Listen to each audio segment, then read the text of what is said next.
Now we start with cocoa.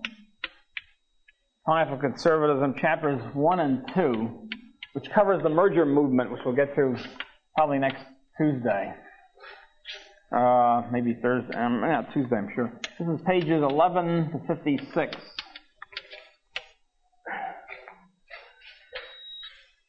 You might find Coco's not a great writer, unfortunately, but it's an excellent book. You have to slog your way through a little bit. So anyway, you want to talk to me after? You can talk to me after class.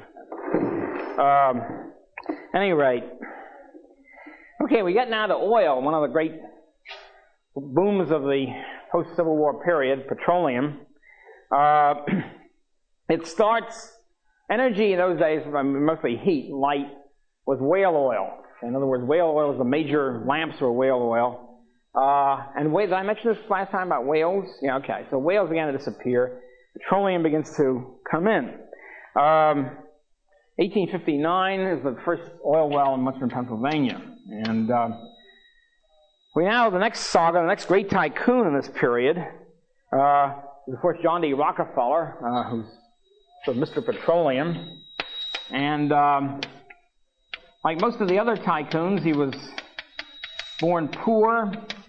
He was born in western New York, and therefore was a Pietist. He was a Baptist. His father was sort of, as I said before, was a itinerant patent medicine salesman, so the sort of guy like a music man, selling elixir of cure of all health or whatever. He always had an interest in health, Rockefeller. His mother was therefore, as many Christian homes in general, the mother was a carrier of transmitter of religious values, brought John D. up in the true Pietist tradition. Hard work, not showing your emotions. He's very calm, collected person. Small, beady eyes, not too much expression on his face. And born for thrift and hard work, which of course is a typical so-called Protestant ethic. Save his pennies and all that sort of stuff. And in the traditional so-called stereotype, he was also short. Once again, he was also thin, short, frail. Of the super tycoons of this whole period, I think J.P. Morgan was the only really tall person. Tall, he was 6 foot, which in those days was quite unusual. The whole idea of everybody being 6 foot and higher only comes in the 20th century with improved nutrition. So he was tall, and he was also commanding presence, weighed about 200 pounds. You know, the sort of guy, it's like in the movie, sort of guy fills the room. He looked like acted like a movie tycoon. Tough, commanding presence. Most of these other guys, however, you wouldn't notice them if you didn't know they had $1 billion. At any rate, he grows up poor. John D. Rockefeller, he's born in western New York, in the heart of Pietist country. At the age of 14, his family moves to Cleveland, and again, of course, Yankee Pietist. Grows up in Cleveland and starts off in life. None of these guys went to college. You have to realize college was only for wealthy sons, okay? And didn't waste time going to college. He starts off as a bookkeeper and gets a job at the age of 18 or something as a bookkeeper. And pretty soon becomes a commission grocer. Now, how does he become a commission grocer? He didn't get any bank loan. These guys, they have no credit, there's no bank loan. What he does, he saves money from his small income as a bookkeeper, saves up his money, and starts a commission grocer business with a couple of partners, the Clarks, and gets the money saves up money, borrows some money from his father, didn't have much either, obviously, gets money from friends a little bit, and starts a wholesale commission grocer business. Wholesale grocer. And becomes a sort of a merchant and plows back profits. In other words, the way these guys, almost invariably, these entrepreneurs like Hill and like Rockefeller and like Harriman's, we'll see later, these guys really start off, they're poor, Carnegie, and they start working, etc., and they start plowing back profits and borrowing money from relatives, their brother, or something like that, and just saving up and plowing back. And he gets... Rockefeller Clark, they start this little, wholesale grocer business in 1858. He's born in 1839, so he's now 19, isn't he? 19 years old, he strikes out into his own commission grocer business with his a couple of partners of his own age. And as he comes along, he finds out that the oil business is starting. In other words, in western Pennsylvania, you begin to have oil in 1859, and by 1860, and he finds a friend of his, a guy named Andrews, who has a small oil refinery. In those days, oil refinery means a small still somewhere. You have to realize it's a very small operation. And Andrews comes to Rockefeller and Clark and said, look, why don't we have and along with the wholesale grocer business, why don't you have a little oil refinery and get oil from by railroad or something like that from western Pennsylvania. And so they start up. And as a matter of fact, Rockefeller was sent as a youngster to western Pennsylvania in 1860. He said, there's nothing much going on here. It's a flash in the pan. It's petroleum. But anyway, keeps his eyes open. And by 1862, they expand to a refinery, mostly making, of course, kerosene. You have to realize that in those days, kerosene was the only real product. I mean, that was the major thing for lamps. Gasoline was a waste. No use for gasoline. A little bit of residual, not much use for anything else.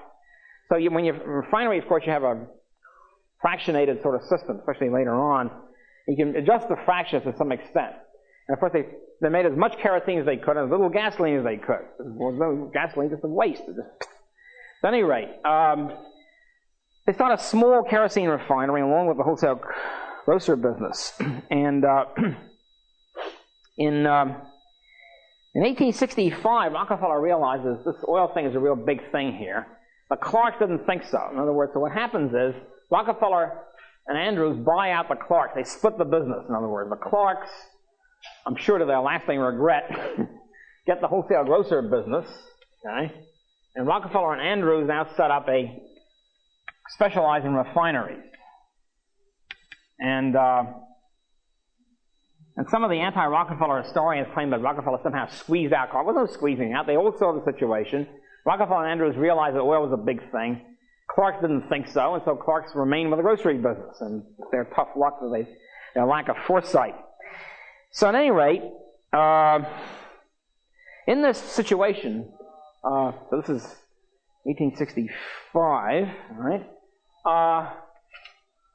Andrews was a technologist. He was an oil refiner. In other words, he knew a lot about oil refining. Rockefeller was a financier. He didn't know much about technology, but he was a great cost person. Marvelous at cutting costs and improving the finances of the business. And so Andrews was the inside man handling the technology of it. Rockefeller was handling the costs. In 1867, and Rockefeller, by the way, was always great at doing this. He was a genius at finding good people and getting teams of people in. And so in 1867, they expand the business. They include a whole bunch of other people to increase the capital investment and the management team. They get a bunch of people. They have a guy named Flagler who becomes a partner. Rockefeller, Andrews, and Flagler. And Flagler had quite a bit of money. He's also the son-in-law of Mr. Harkness, who was a big shot, quite wealthy businessman in Cleveland. So they all come into the business and they start expanding. So by 1867, Rockefeller, Andrews, and Flagler have the biggest refinery in Cleveland, which is the biggest in the country. Because Cleveland is now the center, just as western Pennsylvania is the center of crude oil, Cleveland is now the center of refinery. You refine the oil and ship it across the Great Lakes. It's a beautiful kind of situation. You have come up western Pennsylvania, first by railroad, and then eventually when the railroads try to increase the fare, the rate, they build a pipeline. In other words, the pipeline is a way to compete with railroads, of course. So railroads can't get you a very high price. And then you ship the thing out, to foreign countries or whatever, the East. So, so in other words, very quickly, by 1867, he's got the largest refinery in Cleveland. By 1870, it's the largest refinery in the world. In a very short period of time, it's almost all due to Rockefeller's business genius. What he does is he cuts costs, he innovates in marketing and in refinery technology and in marketing, and also organization. The first company to have really centralized business control, committee system, all sorts of stuff where you can supervise different parts of the business. Cost cutting, finding ways of coming in with the lowest possible rates of transportation, et cetera, et cetera. So they did a lot of innovation in this kind of in business practices. And with lower costs, you have a tremendous increase in the supply of kerosene. And due to Rockefeller, really the largest, mostly responsible for the boom, and you have tremendous, over time, tremendous cut in kerosene prices. The benefit of consumers, benefit of everybody in the whole business world, as energy gets cheaper and cheaper, due to the expansion of the Rockefeller refinery and the whole Rockefeller system. And along with him come brilliant manager, entrepreneur types. In other words, teams of people who, from that day to this, have always invested with the Rockefellers. In other words, the Rockefeller financial power and political power, as we'll see later, come not just from his own wealth and his own family, but teams of families who have been with him ever since. The Harknesses, the Flaglers, of course, the Pratts.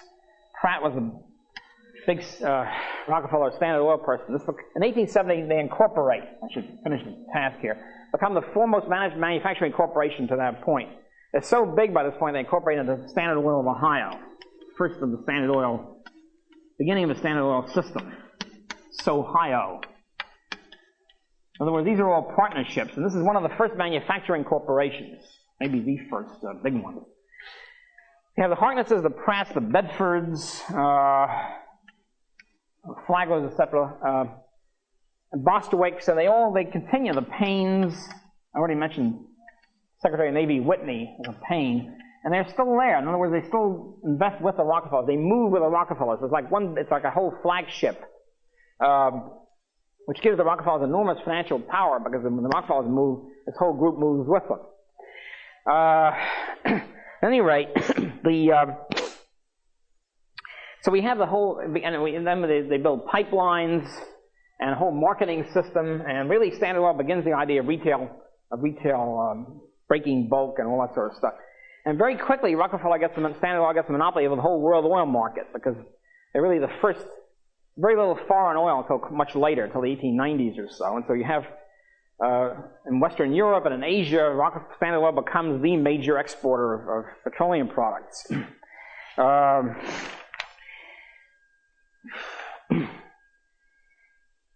Okay. So you have, to show how kerosene prices fell in this whole period, give you an idea.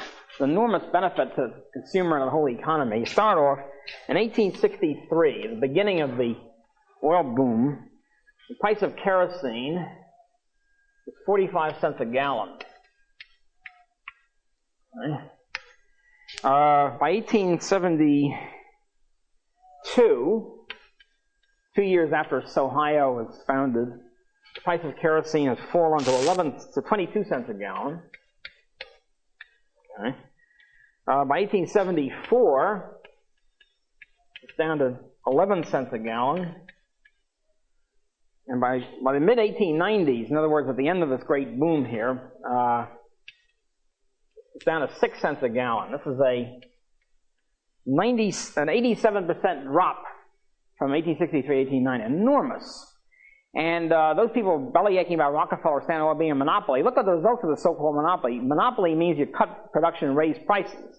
This is an unbelievable drop in prices as the supply and production increases. This is the kind of monopoly we can all enjoy. You know that. And there are various stories about how he built this up. They claimed, for example,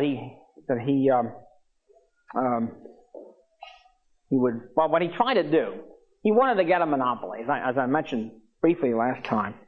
He tried to get a monopoly of refining. He didn't try for crude oil, because it was impossible. There's crude oil everywhere. And so he didn't try even for export, for retail business. At one point, by 1879, 1880, he managed to get about 90% of the refinery business in the United States. That was the peak. And he started declining after that. And the reason is, as I think I mentioned, is that he would pay full dollar, for any monopoly. He wanted to buy the monopoly and buy the refinery out. And his object was to raise prices and cut production, raise prices. He was never able to do it, because people would produce refineries just to sell them to Rockefeller, make it as a sucker. Now, the story that grew up by historians is that the way he got a monopoly, or almost a monopoly, is he undercut people. It's called predatory price cutting. In other words, he deliberately cut the price and drove them out of business, and then raised the price after that. This is a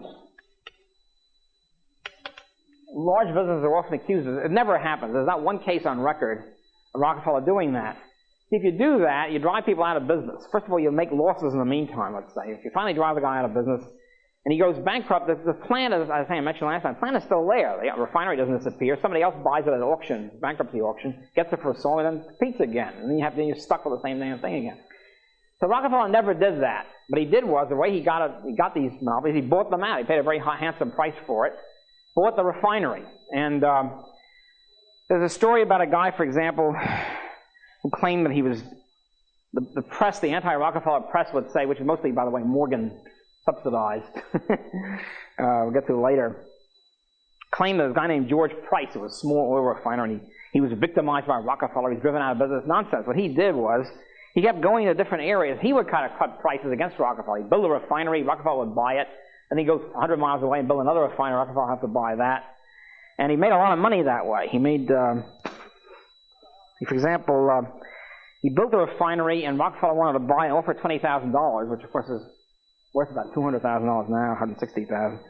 And he wouldn't do it. He finally held out for $500,000. Rockefeller had to buy it for $500,000. Finally, this is one of the reasons why he stopped buying stuff. Rockefeller said, hell with it. Why should I pay these jerks what he called blackmail? And he just stopped it.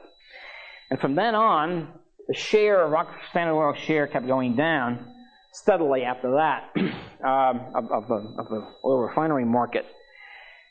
So there were lots of refineries. There were who, even in the 1880s, even in this period when he got 90% of the share, there were about 93 independent refineries who were constantly getting 10, 15, 20% of the sales.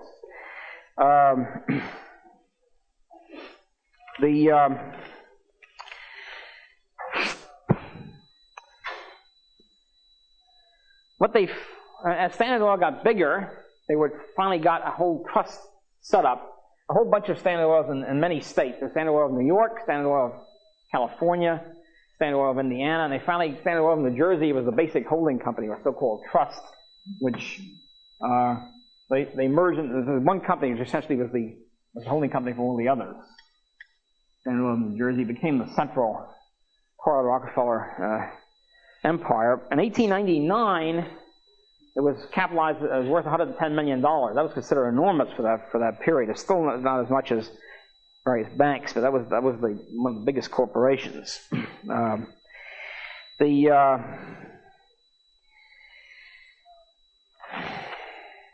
As Rockefeller began, I have a percentage here. It got a little bit less than this. By the 1890s, it was by 85%. It goes down steadily. I mentioned last time for two basic reasons. One is that Standard Oil, first of all, Rockefeller himself began to retire around 1900. He lived till he was born in 1839 and lived till 1947, died at the age of 98. And anyway, he was less active after, say, 1900, and his sons took over and grandsons. But anyway, his brother, they began to get bureaucratic. They began to miss out on the shift out of kerosene because electricity came in. Okay. And two, the shift into gasoline after 1900 or so as automobiles came in. And Rockefeller and Standard Oil they thought, no, kerosene is always going to be the key thing. Gasoline is a flash in the pan. Electricity is a flash in the pan. They just became bureaucratic. And similarly, they missed out on the Texas-Oklahoma oil boom until quite late, which permitted progressive small companies like Texaco and Gulf to come in and start cultivating Texas and Oklahoma crude.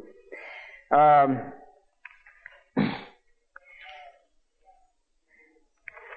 any rate, for example, in 1899, 63% of the oil refined of the fraction was kerosene. In other words, as much as possibly poured stuff in the kerosene. By 1919, it was only 15%, the rest going into gasoline. And the fraction of gasoline is at the top of the fraction, and kerosene comes next to that. So it's residual oil way down at the bottom. So that it's fairly easy to shift proportions between gasoline and kerosene. My father was an oil company chemist, so I grew up on this sort of stuff. At any rate, And as I said, when railroads try to charge a high rate, Rockefeller will build pipelines and then compete on the transportation front. Again, one of the charges against Standard Oil is that they had a lot of railroad rebates, but everybody else had railroad rebates. As I mentioned before, every shipper had rebates. All the other oil refiners had rebates. It was a way of railroads competing with each other down from list price.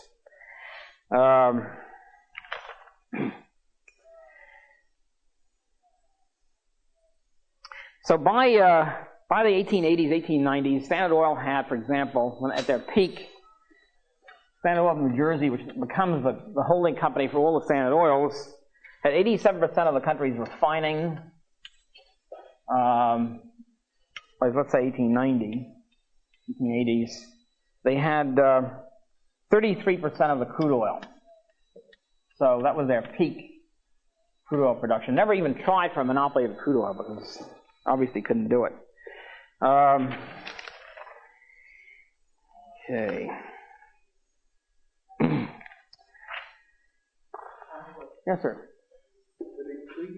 Huh? Yeah, right.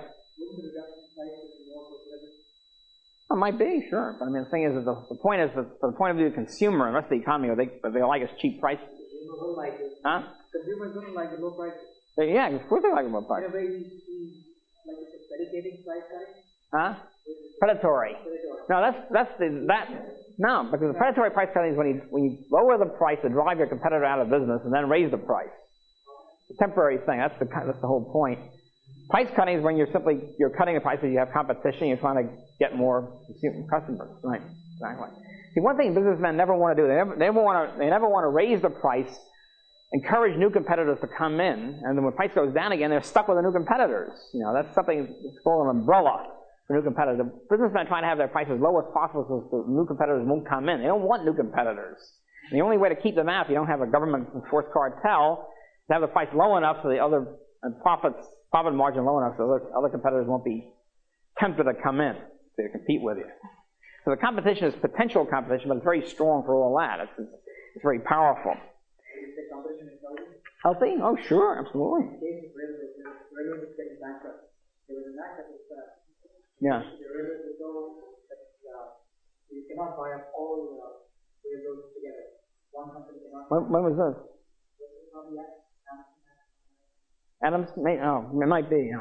Yeah. Right.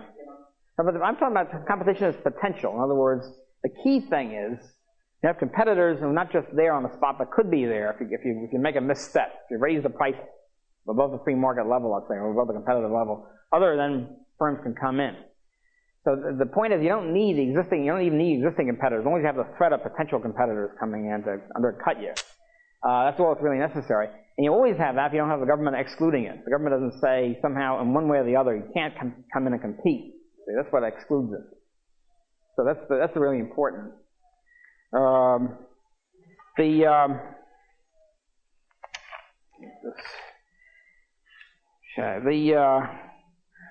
We're coming out of the influence on politics, and what happens very early in the game is that Rockefeller begins to dominate the Republican Party of Ohio. Rockefeller was, of course, a Republican, being a Pietist. He begins to dominate it, and through, for example, the guy who was what I'm basically saying, of course, one of the lessons of this whole course, in a sense, is that on the market, the influence of all these people was very healthy, Rockefeller and all these other people. On politics, however, it's a different story. At any rate, Rockefeller becomes, through Marcus Alonzo Hanna, who was a longtime state chairman of the Republican Party of Ohio, and when McKinley ran for president in 1896 from Ohio, Hanna became chairman of the Republican National Committee. Extremely powerful figure running the Ohio Republican Party. And also happened to be a high school chum of Rockefeller at Central High School in Cleveland. As I think I mentioned last time, if you happen to be a friend of Rockefeller in grammar school or high school, you're in great shape for the rest of your life. Okay, high school classmate and chum of Rockefeller. Also head of the Hanna Steel Company. which dealt in the coal and iron and steel business, had business dealings with Standard Oil. In other words, sell coal and steel rails, etc., to Standard Oil.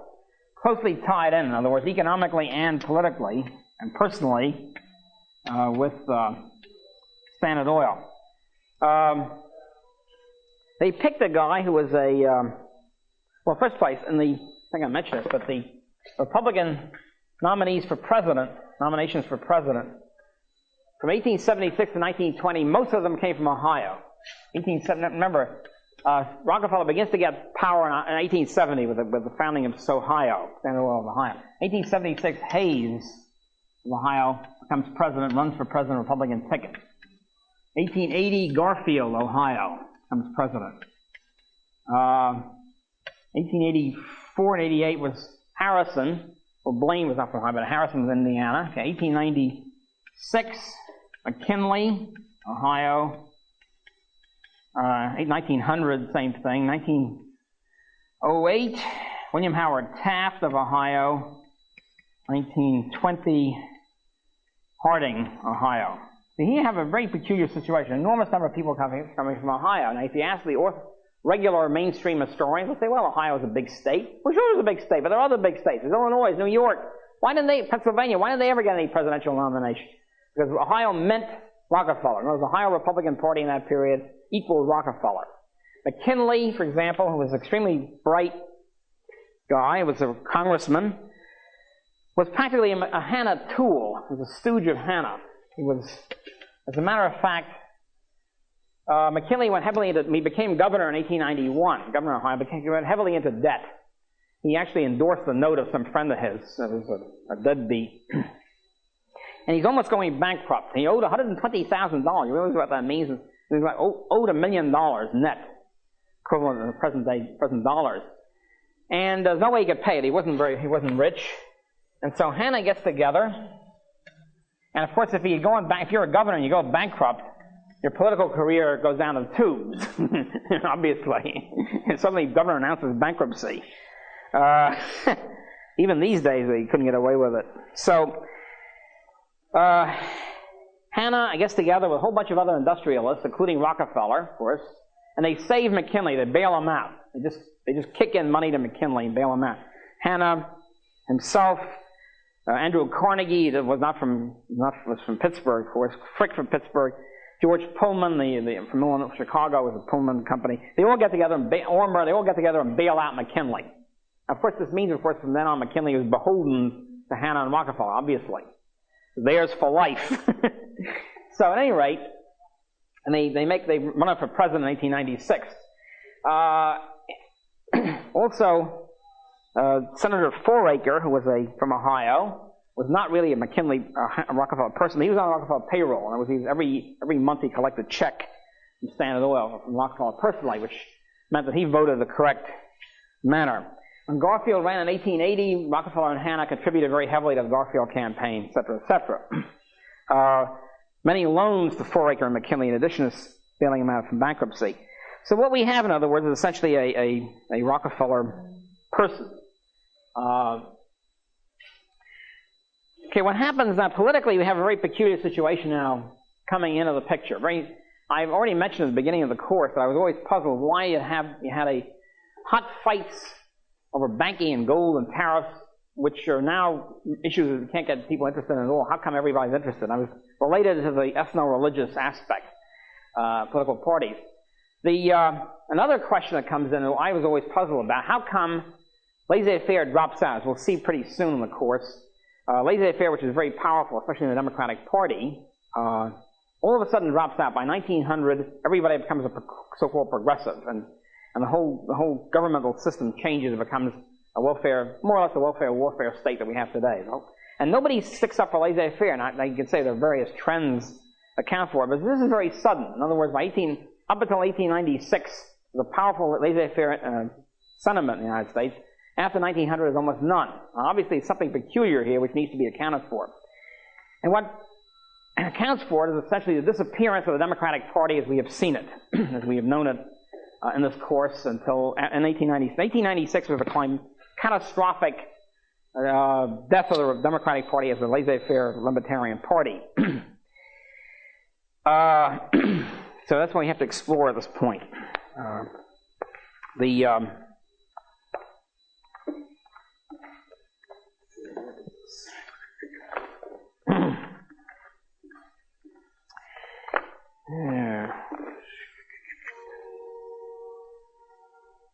Well, let's see. Look at my notes here. But what happens? Something happens to the political party structure in the United States. It begins to be obvious to far-sighted Republicans like Rockefeller and McKinley and Hanna that the Democrats were gradually beginning to take over by about 1890. Okay? And some people saw it earlier than others, but this is begins to be clear in 1890, and even begins to be clear even before that. For example, I'll give you a couple of instances what happens in the okay. There's a big shift occurs in 1890. In 1888, Harrison is pressed. Cleveland loses a very close race for re-election in 1888. Harrison gets in from Indiana, Republican of Indiana, as a dark horse nominee. That's not unusual, a close race bit. In 1890, before 1890, that was 1889, the House of Representatives was 51% Republican, which is more or less classic, very close. The congressional elections of 1890, the House of Representatives becomes 71% Democrat. This is phenomenal. Phenomenal. Had not happened since before the Civil War. Phenomenal change. Very sudden. Also in 1890, and the Democrats capture almost every large state. Again, very unusual.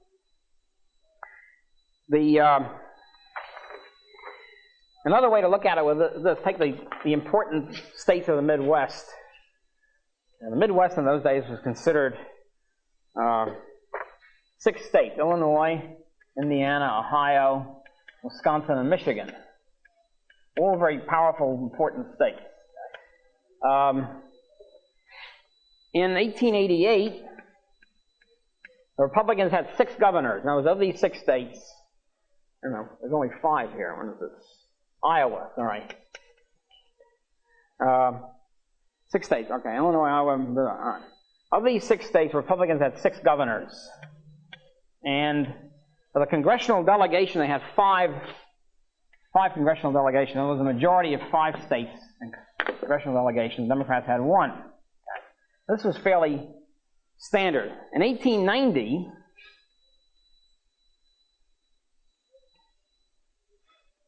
all the governors and all the congressional delegates, all 6 were Democrats. Very unusual, very sudden upheaval.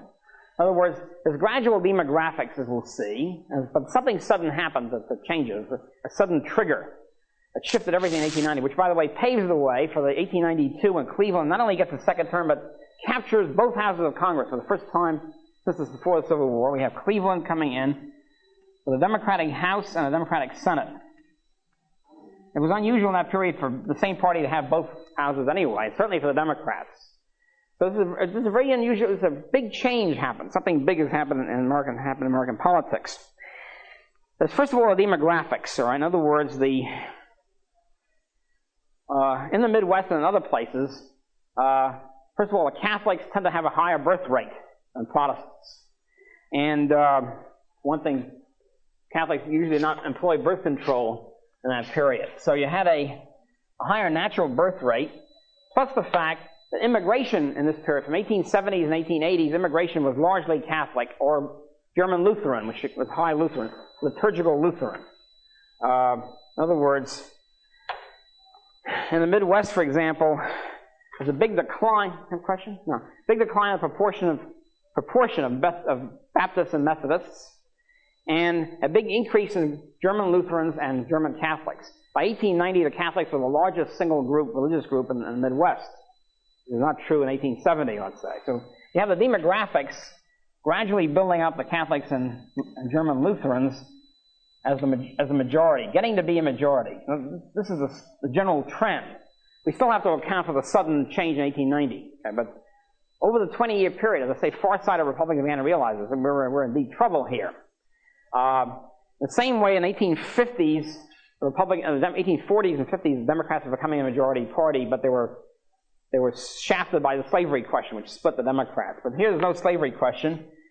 The Republicans realize they're in deep trouble here. They've got to do something.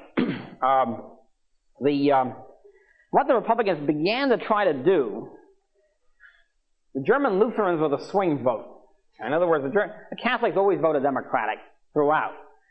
And the German Lutherans tended to vote Democratic, except when they can be gotten on the Catholic issue. In other words, the German Lutherans hated the German Catholics. In the areas where the German Lutherans did not live near the German Catholics, they voted completely Democratic. When they were living nearby, they started voting Republican. This is part of the ancient law: to know them is to hate them. You live near people you don't like, you start voting against them. So the Republicans, especially the Rockefeller-McKinley people, were quite far-sighted in this thing. I mean, Rockefeller was in favor of prohibition, but he realized that he preferred profits to prohibition and preferred victory. So they began to get pragmatic. So the Republicans, the shrewd Republicans like McKinley and Rockefeller and Hanna, said, look, we got to get the German Lutheran vote. The way to get the German Lutheran vote is, for Christ's sake, drop prohibition. And one thing the German Lutherans hated above all things is prohibition, even more than they hated the Catholics. So, as I say, you have the German beer drinking. You know, you leave church on Sunday, immediately you repair to a beer garden. This is German culture, German Catholic and Lutheran. And so they didn't want to have fanatics outlawing beer. So the moderates began to drop prohibition. All right, forget about Sunday blue law, forget about prohibition. We love it. We love you, prohibitionists, but cool it. When they started doing that, they started picking up German Lutheran votes. On the other hand, they started losing their militant prohibitionist votes. See, the Republicans were in deep trouble here. They got more moderate, they pick up German Lutherans, especially if they whip up anti-Catholic sentiment, like the public school system. If you can maneuver it, they started saying the Catholics are a menace to our schools. For example, McKinley won the governorship of Ohio, 1991, I think, bucking this whole trend toward the Democrats by attacking Catholics, by saying Catholics are a menace to the schools. Parochial schools in those days were getting government subsidies. So attacking that, attacking the menace to the school system. They couldn't be very clear about it because they couldn't attack parochial schools per se, because then the Lutherans would get upset. They had to just whip up anti-Catholic sentiment and drop prohibition, which is what McKinley did. On the other hand, they started losing prohibitionist votes. They said, you're selling out. As a result, you had in the 1870s, for example, the Greenback Party, which was pro-inflation and pro-prohibition. All Pietists. There was not a single Greenbacker outside of the South. There was no Catholics and Lutherans were Greenbackers. They were all ex-Republicans, ex-Pietists, Methodist, Baptists, etc. And then in the 1880s came the Prohibitionist Party, also bitter because of the Republican sellout they saw it.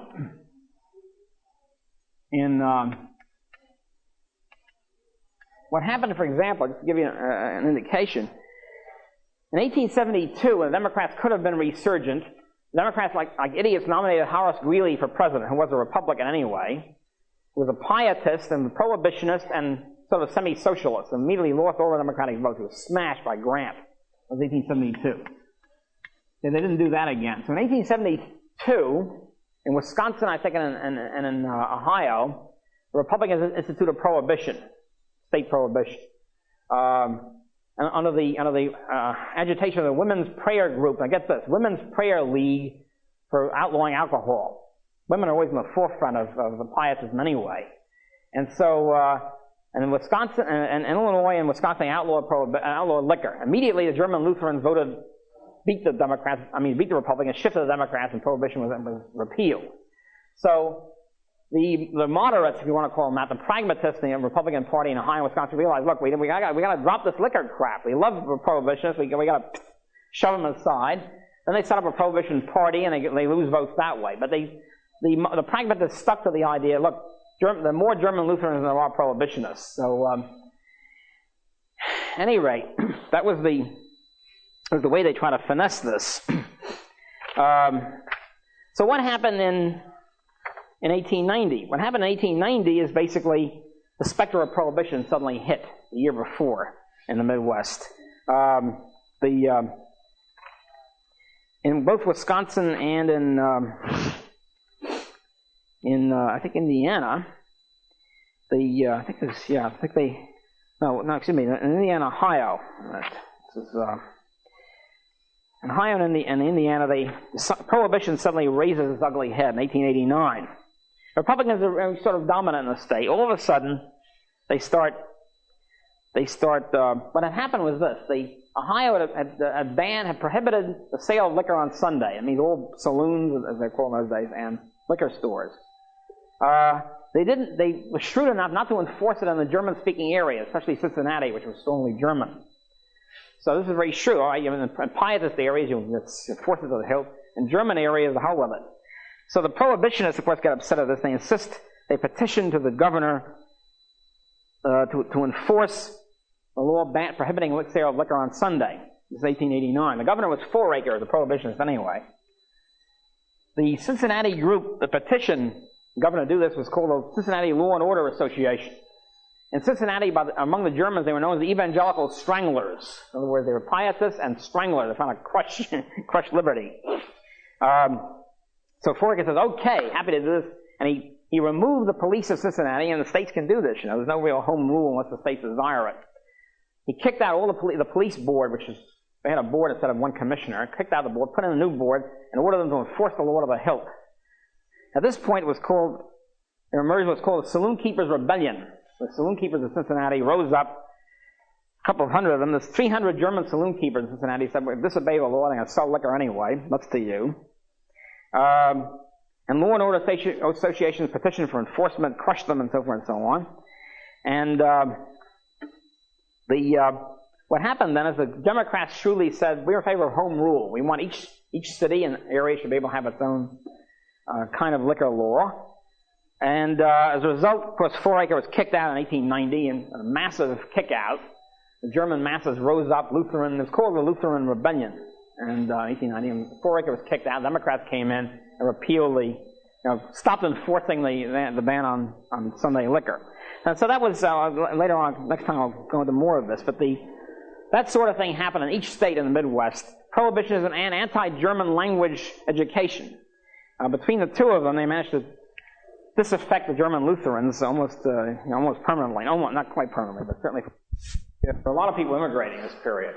But this is the peak, 1880s and 1890s, was the peak of Irish Catholic and German Catholic and German Lutheran immigration. So even though there was Scandinavian Pietist immigration, they were outstripped by German and Irish. Also, there was higher birth rate among Catholics and Lutherans than were among Pietists.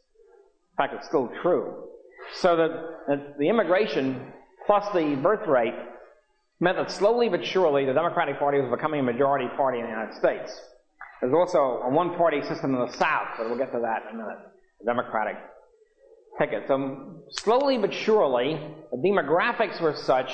The same thing was happening, by the way, in the 1840s, except at that point, slavery split the Democratic Party in two, and giving room for the Republicans to finally come in. There's no slavery issue now, so it looked as if the Democratic Party was in great shape, and the Republicans then had to do something, and we'll see, for one thing, one of the things which spurred a radical sudden shift to the Democrats in 1890, when the Democrats took both houses of Congress, took the House by a huge majority, and finally paving the way for Grover Cleveland's in effect landslide victory, especially compared to carrying both houses of Congress with him, unprecedented, in 1892. The way was paved by sudden outbursts of Pietist fervor, especially prohibitionism. The Republicans in the 1870s tried to put in prohibition. For example, 1872, and I think in Ohio and Illinois, Wisconsin, and the next year the Germans shifted Democrat, and they learned their lesson. They dropped prohibition. However, the Republicans were caught and had a real problem. On one hand, if they waffle on prohibition, then they'll capture German Lutheran votes. On the other hand, they lose the fanatical prohibitionists and pietist types, who then hive off into third parties. The Democrats always had much greater party loyalty than the Republicans and Whigs. The Republicans were interested in their great moral ideas. And so, if they felt that the Democrats, their leadership was getting a little too compromised, a little too moderate or sellout-y, they formed a new party. The Greenback Party in the 1870s, which was an inflationist party. Again, inflation fits in here. Inflation meant the people were getting more purchasing power from the government. Government was paternalistically giving them purchasing power. So either paper money inflation, which was the greenbacks, or later on the free silver agitation, where silver becomes, in addition to gold, the inflationist symbol. And in the 1880s, the Prohibition Party, which is very powerful and takes a lot of votes away from the Republicans. So the Republicans are sort of caught between but they realized that demographics were with the Germans, and so they began to get more and more moderate, especially headed by McKinley and the Rockefeller Empire. And there was Rockefeller, McKinley, and Hanna in Ohio who were leading the... Rockefeller, of course, loved the Pietists, but he said, look, we love prohibition, but profits are more important than morality, quote unquote, and therefore we have to drop these guys. So, at any rate, but they didn't. But in late 1880s comes a big surge of prohibition sentiment, and I've already gone through what happened in Ohio. In Ohio, when they enforced prohibition to the hilt, the Germans rebelled, and in essence, the German Catholics and the Lutherans voted Democratic in a landslide. And in 1889, the Governor Foraker, who was a hardcore prohibitionist, was kicked out. 1891, 2 years later, McKinley comes back as governor, but comes back on a very different ticket, drops prohibition. Says, okay, we're not going to enforce prohibition in German areas. In other words, in wet areas, so to speak. The prohibitionists were called the dries, and the people who drank alcohol were called the wets. So in areas where in localities, communities where the people drink, we're not going to enforce it. That was essentially the compromise that the McKinley people put over. And they openly attacked prohibitionists as meddling fanatics and things like that, which is something only the German Lutherans and Catholics would say. McKinley people began to talk in the same way. Also, another thing McKinley did, presaging a very important thing that happened in 1896, which we're leading up to, the climactic year, he began to drop. The Republican Party had always been, since the Civil War, the inflationist party. In other words, the party of greenbacks and paper money, irredeemable paper money, and silver later on. The Democrats were the hard money party, the gold standard party. And it took the Republicans 18 years of kicking and screaming to go back to the gold standard to eliminate greenback money. In other words, we were on an irredeemable fiat paper money standard from 1863 or 62 to 1879. It took 14 years after the Civil War was over for the Republicans to be dragged kicking and screaming back to the gold standard. Even then, it was technically gold and silver standard, and so there was a big fight about silver and gold, and I don't want to get into the technicalities of it. But the Republicans were known as the soft money party, which fits in with Pietism, fits in the idea the government should be helping people out with increasing their so-called purchasing power. The Democrats were the hard money party, and so another thing the Democrats wanted to restore free banking. In other words, they want to eliminate the national banking system, which essentially had a centralized kind of banking system susceptible to inflation. In 1891, McKinley shifts his position. This is only in a local level, so it wasn't picked up much by the national, media, so to speak. In Ohio, he begins to come out in favor of the gold standard for the first time. It presages his big shift in 1896 as presidential candidate, because they began to realize that the German Lutherans and German Catholics, the one thing above all else, well, first they were against prohibition. The other thing is they're very much in favor of the gold standard. They hated inflation, purple passion. They were pro-gold because anything else deteriorates the value of their savings. The Germans are a very thrifty group, and they realized that inflation is a way of spoiling their savings. So in order to capture the German vote, German Lutheran vote, which in the Middle West was a great swing vote, two things to do. You drop prohibition, scuttle it, and you start talking about gold. And McKinley was the first one to do that, realizing the demographics of the situation. A similar thing happened in Indiana. I won't go through the, yeah. What do you say, drop prohibition? They began to drop prohibition, shelve it, forget it, in other words, put it on the back burner. And they began to adopt the pro-gold position. McKinley was the first one. Beg pardon?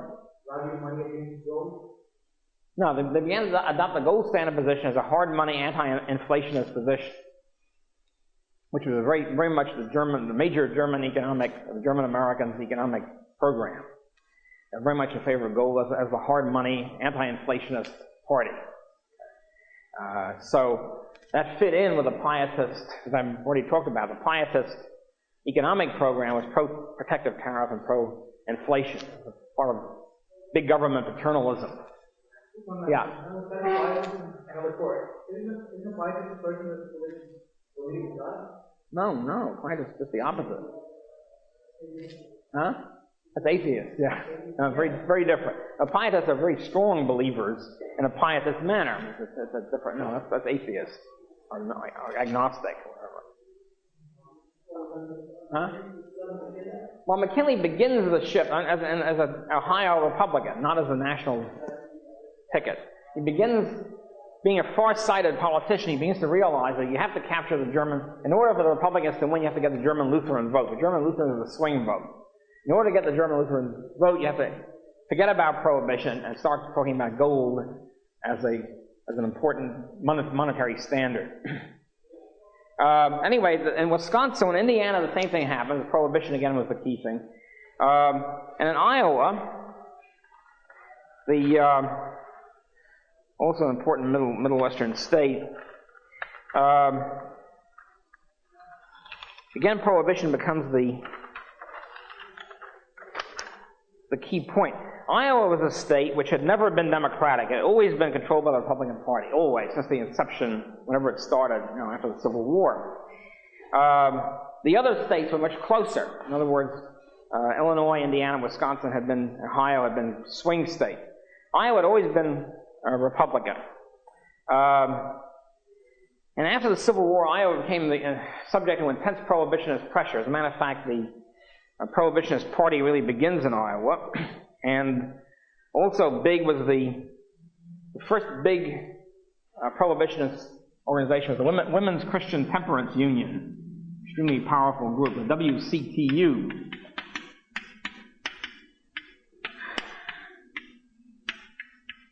As a matter of fact, women organized females with a stronghold of pietism, always have been. And they started having, before the Prohibitionist Party was founded, before the WCTU was founded, they had women's prayer groups against alcohol. And they get together and they picket some bar, saloon as they used to be called, and with prayer leagues. And this developed into the Women's Christian Temperance Union. In 1875, they almost captured the Republican Party of Iowa, the Prohibitionists, for General Weaver, who later became the populist presidential candidate in the 1890s. All these groups were very similar. The Prohibitionists, the Greenbacks Party in the 70s, the Prohibitionists in the 80s, the Populist Party in the 90s, all very, very similar. Finally, in 1879, the Prohibitionists captured the Republican Party of Iowa at a convention. They pushed for total prohibition. See, what they had previous to that, they had a statute prohibiting alcohol, but then giving local option. In other words, local communities could have liquor. You still have that in many states, by the way, in the South and Southwest. Different counties will have different local options. With, of course, high license taxes. If you have any liquor store or a distillery or something, you have to pay a high tax. These are methods of quasi-prohibition, which you still have in the United States, of course. At any rate, total prohibition had only been put in in two states, Maine and Kansas, both, of course, extreme pietist states, outlawing all liquor, period. Just total. So they tried to do that in Iowa. In July 1882, they had a constitutional amendment, in other words, to outlaw all liquor in the state of Iowa, and it was defeated. It passed. A big push. The Temperance Alliance was the main group in favor of it, saying this is morality, Christian morality, and American civilization require the total prohibition of all alcohol. The Democrats, the Lutherans, and Catholics fought back by saying these are puritanical fanatics, fanatical preachers. Holy Joes is another term which is often used by Catholics against pietists, and aggressing against personal liberty. The amendment passed by 55% to 45%. It was then outlawed on a technicality. In other words, the Supreme Court said it didn't, some clause that didn't quite work. But the result of this was a big shift of German votes to the Democratic Party. Republicans got a little antsy about this. They went back on a statute. They didn't want to have a constitutional amendment. They favored alienating all German voters permanently in Iowa. So they went back to statutory prohibition. They kept stepping that up. Finally, in 1889, the enforcement kept expanding, an ultra-pietist takes over as governor, of course Republican, in Iowa, and he was an amateur politician. See, once again, the Republicans are not, the Democrats, they believe that you can only ensure personal liberty through a political party system. We're always much more party loyal than the Republicans. The Republicans are much more interested in abandoning the party if they waffle a little bit. So, Governor Hutchinson was an amateur politician. He was a grocer who just gone into politics, and therefore he wanted, of course, outlaw liquor to the hilt. And he says in his speech that prohibition is a struggle for morality and for the true devotion of the human race. And this is a hardcore religious thing with him, of course. And he said that it's civilization, the fight is a fight between modern civilization on the one hand and the cursed barracudas of the saloon, as he put it. Now, the saloon, by the way, we'll get to this later on in the course when we get to the urban problems. The saloon, in addition to being the fountainhead of liquor, of course, saloon, you see, used to serve liquor and food at the same time. It was a little bit different from a bar. At any rate, a saloon was, first of all, the social center of all Catholic and Lutheran males. And it still is, by the way, in New York or in big cities. So what happens is the Irish or German or whatever male, after coming home at night, repairs to the local saloon and spends the whole evening drinking with his buddies and talking politics and stuff like that, socializing. And women do other stuff. But this is basically still is, I think, the Catholic, Lutheran, so-called ethnic social life. And so the saloon keeper becomes the key political boss of his area, because everybody takes their political views from the saloon keeper. He becomes sort of like a local ward healer. So Patty, somebody's the local, who do you vote for, Patty? I'm voting for O'Driscoll, or something like that. Everybody in the neighborhood votes for O'Driscoll. So the saloons were not only the fountainhead of evil to the fighters, they're also the fountainhead of urban, ethnic, political power. And so if they could smash the saloon, they also smashed the Democratic Party ethnic machines. In other words, the political machines or their major political strength of the hated opposition. So it was a twofold thing. One, by attacking a saloon, you're destroying evil demon rum, and also you're destroying the political, social base of the opposition. So in this fight, backing Governor Hutchinson in this fight to crush all liquor in Iowa were, of course, the Women's Christian Temperance Union, Prohibitionists, the Good Templars, another temperance group, the Methodist Church, of course, very, very heavy in this. Also another thing I wanted to push to was outlawing all desecration of the Sabbath. Once again, in other words, any activity on Sunday, not going to church should be outlawed. It's all part of the same shtick. Including, by the way, they want to outlaw all newspapers on Sunday, because any activity, newspapers, baseball games, and railroads. Nothing should be able to move on Sunday. This was the objective of the Pietist fanatics. So what the Democrats did, and they did a very shrewd thing, the Iowa governorship election, 1889. They picked a former Republican. They picked a guy who himself was a temperance person, that was himself abstaining from alcohol, but was against prohibition. He was against using government force to do it.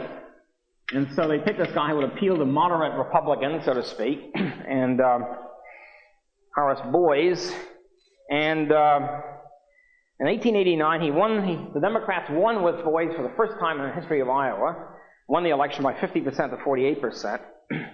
And for the first time, the Democrats win the legislature, the Congress, the congressional delegation in Congress. And he was reelected again the following year, 2 years later. So in other words, the Democrats win in Iowa for the first time in the history of Iowa because they're fighting extreme prohibitionists. And anybody who's slightly moderate on the issue shifts to sort of a moderate Democrat and wins. So the handwriting is on the wall here. 3 states, 3 key Midwestern states, Ohio, Indiana, and Iowa, go Democratic on the prohibition question. The prohibition is being taken up by the Republican Party in that area. The other 2 states were swung to the Democrats on a similar question, not on liquor, but on something else. Another Pietist concern, of course, was education, as already mentioned. Crush the Catholic or parochial school systems. Force everybody into the public school where they can learn Protestantism. WASP, Protestantism. So in 1889, as a new governor of Wisconsin, Governor William Hord, Republican governor, who was again an amateur politician. The first time he'd been in politics, he was a newspaper publisher. And fanatical pietist. And he passes a law.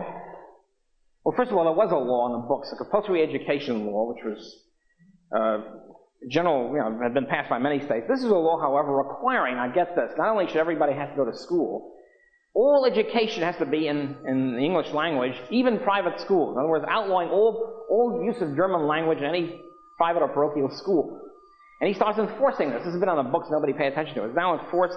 The notorious Bennett Law was passed by State Senator Bennett, outlawing all German language education, what it amounts to. And of course, much of the parochial schools, Catholic and Lutheran, were in German language, since most of these people were recent immigrants. And this not only incensed the German Catholics in Wisconsin, also incensed the German Lutherans. Hey, we got parochial schools, so what is this? And so there's big opposition to this, flaming opposition to an assault on the private school system. And the result is in 1889, when the election comes up, the big Catholic and Lutheran organizing front now is to repeal the Bennett Law. In other words, the Bennett Law outlawing German language education. This is different from the argument now saying in many states that there should be bilingual education in the public schools. This applies to the private schools. In other words, outlawing all use of German language in the private school system, parochial school system. Beg pardon? Well, Horde was the governor. Bennett was the guy in the legislature who introduced the law. Okay, so this is the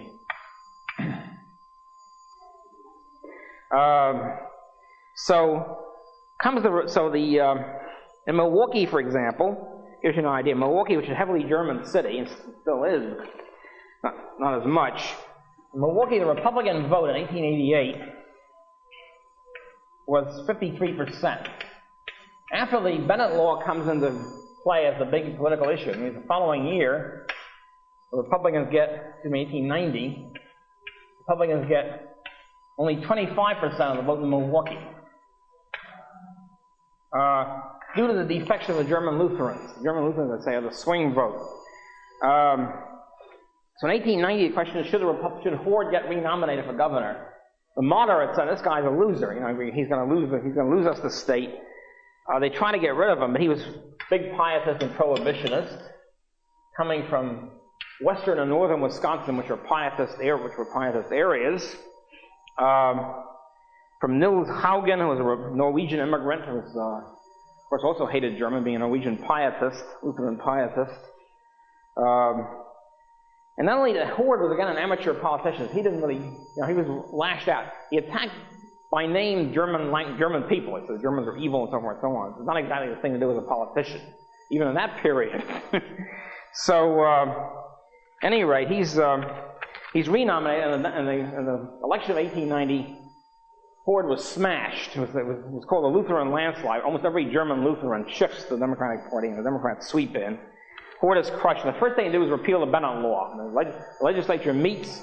Half the Republicans voted to repeal it. The Republicans are beginning to see that the jig is up. We can't continue this stuff. We got to change our perspective because we're going to be losers.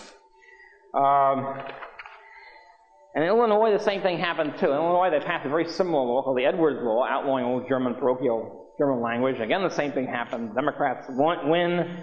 So you have, of the 6 states in the Middle West, 4 or 3 of the 5 states, including Michigan, where something similar happened, 3 states shift Democratic because on the Prohibition question, 2 states on outlawing the German language and school system question.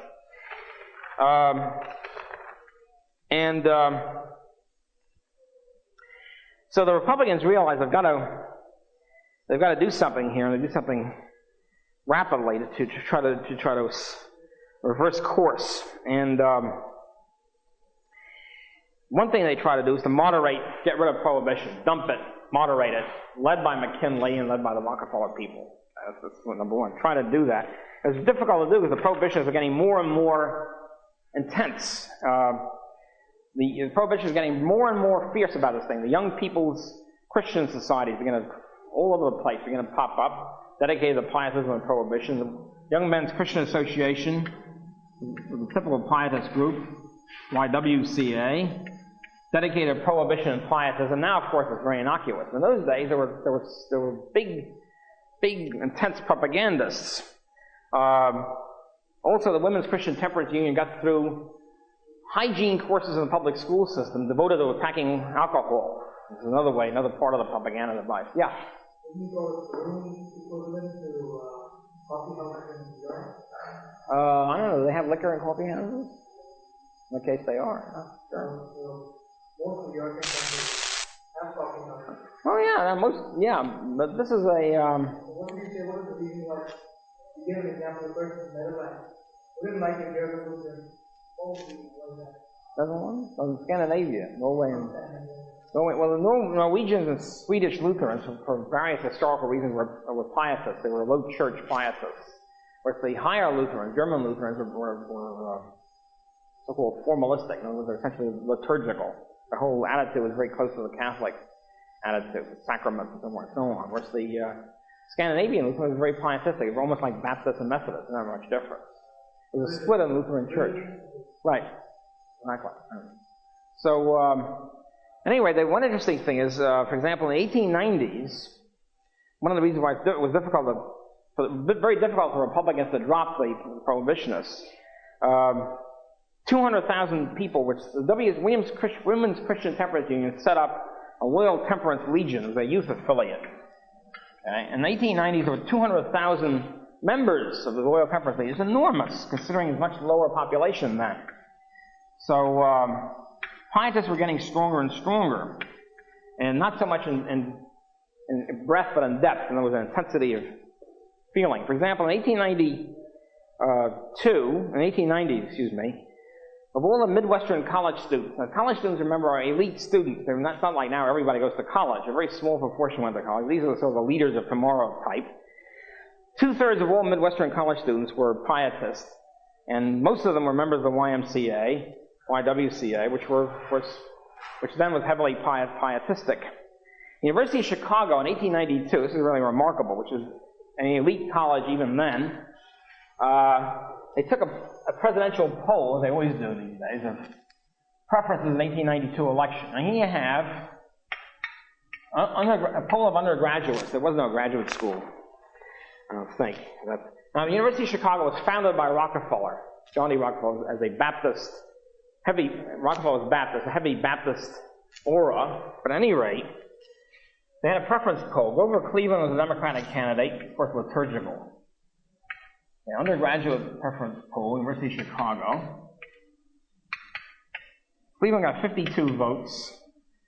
President Harrison, who was a Republican of Indiana, got 151 votes. And get this. Another guy named Bidwell, and I can't find his first name. See how important he was in American history. He was a prohibitionist candidate. He got 164 votes. In other words, Bidwell, I guess, wins the University of Chicago undergraduate election. It's pretty remarkable considering we think of college students as being more leftist than the rest of the adults. Here we have a situation where these are ultra-pietists, with Cleveland getting almost no votes. You consider this is like, Cleveland gets, 15% of the vote or something as a major Democratic party. And the prohibitionists winning out. These are the the leaders of tomorrow. Unbelievable. At any rate, so what happens with the prohibitionists, they didn't know what to do. So they didn't know whether to stick with a prohibitionist party and be a balance of power party. And obviously they weren't winning, because what was happening is the Republicans were getting less and less prohibitionist. Should they stick with the Republican Party, or should they become a single-issue pressure group? And finally, in 1892, when prohibitionists did very badly, and aside from the University of Chicago, on a national scale they did badly, and so they finally decided the way to go was a single-issue organization, which would then reward your friends and punish your enemies. In other words, pick a guy for president or Congress just on the basis of his vote on liquor. And they set up the Anti-Saloon League, which became largely responsible for eventually putting prohibition across. So that was they dropped the Prohibitionist Party. The Prohibitionist Party is still around, by the way, but gets like 20 votes.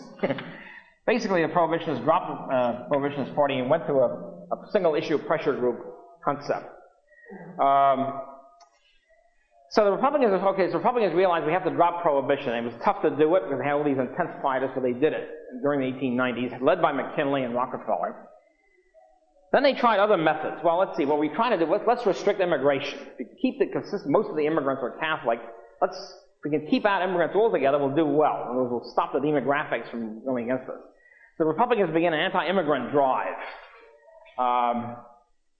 This is aside from the Chinese immigration, which I'll talk about a little later, next time or something, which is a special deal which started earlier. And particularly in the 1880s, I'd say there was a big German and Irish immigration. Then in the 1890s, beginning the dread specter of Italian immigration, even more Catholics coming in. They figured, okay, we're going to stop this. So a big drive by the Republicans to restrict immigration. They started, until 1882, immigration was totally free in the United States, regulated only by New York State or any other state, so it was really essentially not regulated at all. In 1882, Republicans passed the first step in immigration restriction, which is to require every immigrant to pay 50 cents, a 50-cent tax. 50 cents in those days, meant a considerable amount. I don't know, equivalent to $5 now, something like that. That kept out poor immigrants. And also, all ex-convicts were prohibited from coming in, plus anybody who was likely to be a public charge. Anybody who was likely, deemed by the immigration official, might go on welfare or whatever. So this begins the immigration restriction. In 1886, we begin a drive by states. See, those days, aliens could vote. Much different from now. Aliens could vote if they only declare their intent to eventually become a citizen, they were allowed to vote. The Republican-controlled states began to tighten up on that to prevent aliens not just from voting, but also from being employed on public works projects, government public works projects. In other words, the anti-alien thing begins in late 1886 or so, 87, keep aliens from voting on employed on public works. In 1885, they passed a law outlawing contract labor. This was put in by the labor unions. We'll get to labor unions a little bit later on. Maybe next time after. Labor unions put through a law. In those days, you see, there was contract labor. There was, of course, a labor, quote, shortage, unquote. There's always need more people. There's lots of land and very few people. So businessmen would contract with Europeans in Europe, agencies, to bring people over as contract laborers. This was outlawed in 1885, federal government. This, of course, if you outlaw people from becoming contract laborers, it means they're more likely to become public charges. They haven't got a job. In other words, the great thing about contract labor is you know you have a job already when you're coming on the boat. So this way, you're not allowed to have a job in advance, so you're more likely to become a welfare case or whatever. So they could then ban people as being poor because they're deprived them of a job. This is great. So first you deprive somebody of a job, and then you say, he hasn't got a job lined up, you have to prevent him from entering the country. There's, of course, particular attacks on Catholic immigrants. It was very explicit. See, in those days, you have to realize, nowadays it's considered at least unaesthetic and probably immoral to be engaged in religious and racial discrimination. In those days, they didn't have these restrictions. People were much franker. And so they said, the Presbyterian Synod in 1887 said we have to keep out Catholic immigrants. They're evil. I think they talk about Bohemian bruisers and Italian cutthroats. And the National Temperance Society attacked Catholic immigrants. They drank liquor. And the Prohibition Party attacked immigrants, Catholic immigrants, and the Independent Presbyterian Church and all that. Another thing that comes into this picture was the used by, as anti-Catholic people and also anti-immigrant, the Grand Army of the Republic, the Civil War veterans, means Northern, of course, Civil War veterans, the GAR, who were, of course, all Republican, to the hilt. And they got special jobs. Whenever Republicans got in any state, they would give preference to the Civil War veterans, Union veterans. And so they were in the 1880s, there was their peak membership, 400,000. Enormous number of Civil War veterans, all of whom at the public trough, getting the money, getting the boodle from the Republican Party. They were denouncing immigrants and because they were allied with Copperheads and ex-rebels, in other words, the Democrats, Southern Democrats. There were also flourishing new patriotic secret societies or anti-Catholic, anti-immigrant and anti-Catholic. The Junior Order of United American Mechanics, which begins in the 1880s.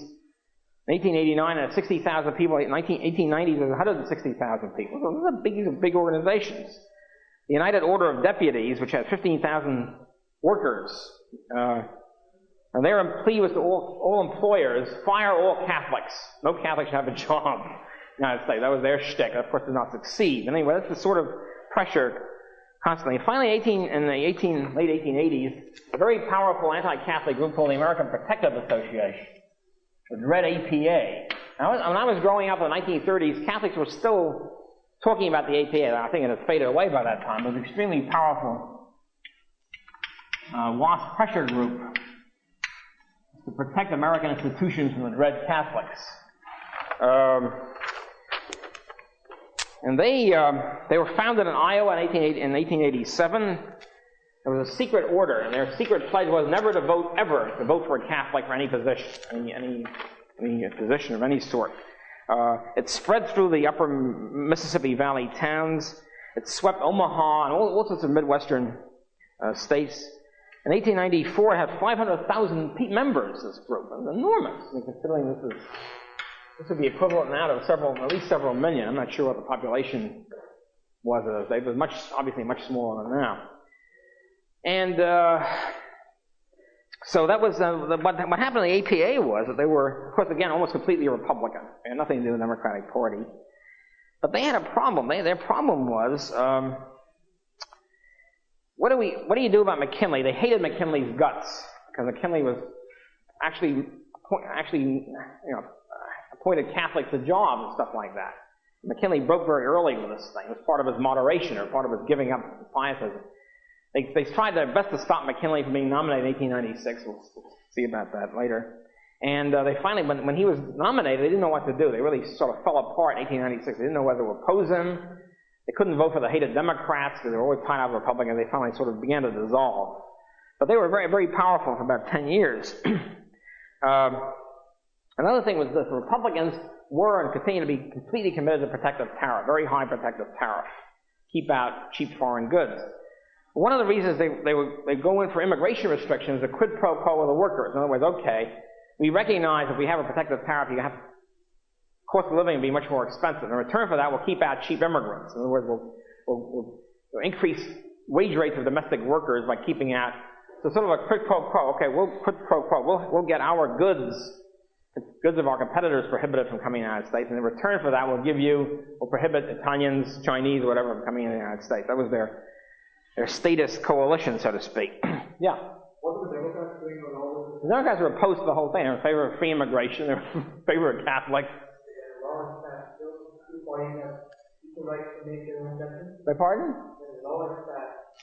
There were two parties, the Republicans and Democrats, well, it depends who's in control of Congress or the legislature. In other words, the Republicans are in control. They try to pass these restrictive laws. What I'm trying to point out here is the Republican Party was in a deep crisis. They were trying to do something about the seemingly inevitable growth of liturgical parties, and one way to do it was to keep out immigrants. They tried that during the 1890s, and they finally dropped it, as we'll see, after 1896. But they're trying to figure out what to do. What to do to redress the balance, what to do to get Pietists to win at the polls. One way to do is to keep out immigrant workers, immigrants, because you know darn well immigrants are going to be Catholic or Lutheran. Okay. So another thing was that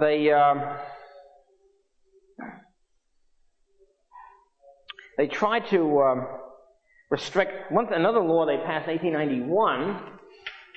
Congress passed. Again, it was during Republican administration, to force steamships. These steamships are bringing immigrants here. To force the steamships, if the immigrant is considered undesirable, let's say is likely to be a public charge or whatever, to force the steamship to carry the immigrant back free. In other words, at their own expense. Now, obviously, this means the steamships will be less likely to carry immigrants if they think that a lot of these people will have to ship back on their own power. So they passed this.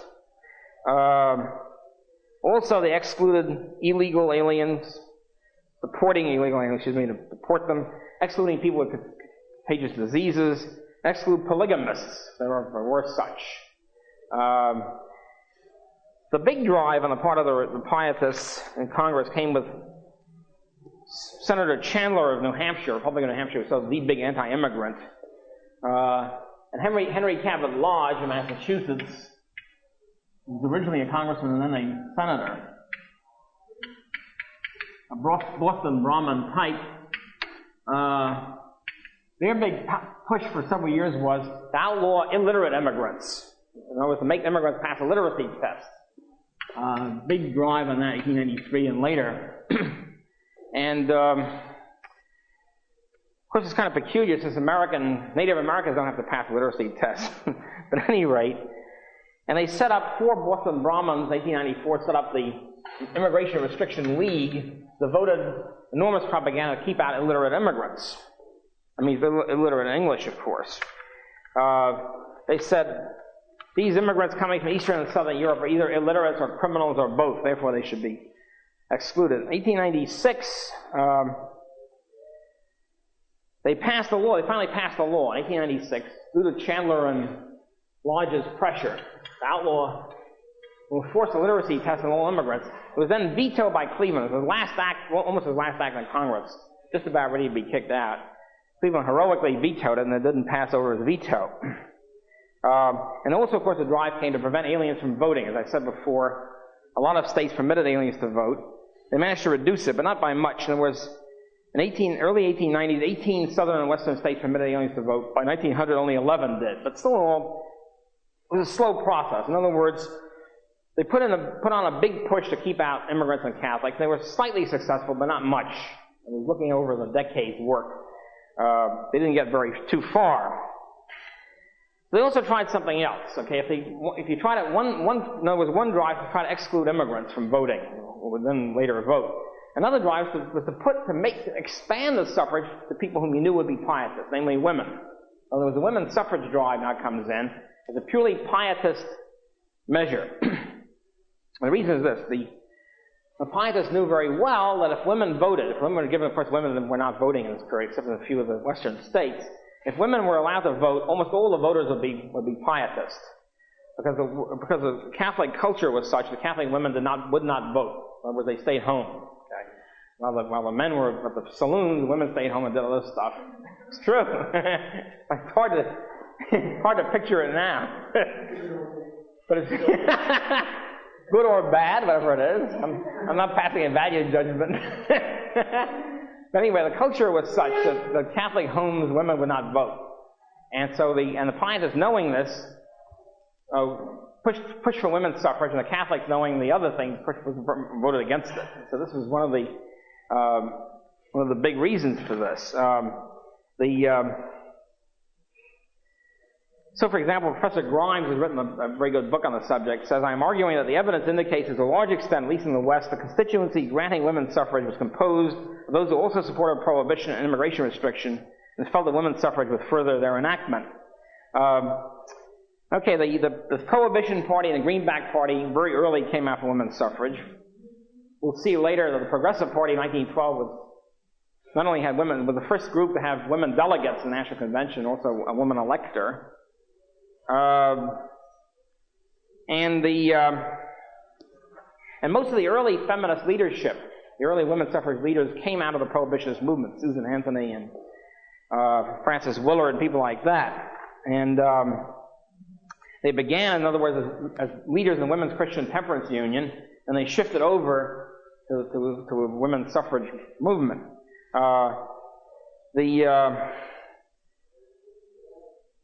Women's Christian Temperance Union, for example, was involved in the following: women's suffrage movement, of course, prohibition, curfew laws. In other words, everybody's got to be in bed by 10 o'clock or whatever, off the streets. Anti-gambling laws, anti-smoking laws, and anti-sex laws. For example, Susan Anthony and Ida Harper, in their definitive history of the women's suffrage movement, wrote the following about the Women's Christian Temperance Union. Women's Christian Temperance Union has been a chief factor in state campaigns for statutory prohibition, that means prohibition of alcohol, constitutional amendment, reform laws in general, and those for the protection of women and children in particular, and securing anti-gambling and anti-cigarette laws. It's been instrumental in raising the age of protection for girls in many states, and obtaining curfew laws in 400 towns and cities. The association protests against the legalization of all crimes, especially those of prostitution and liquor selling. And all these things were grouped together by the Women's Christian Temperance Union and the women's suffrage movement.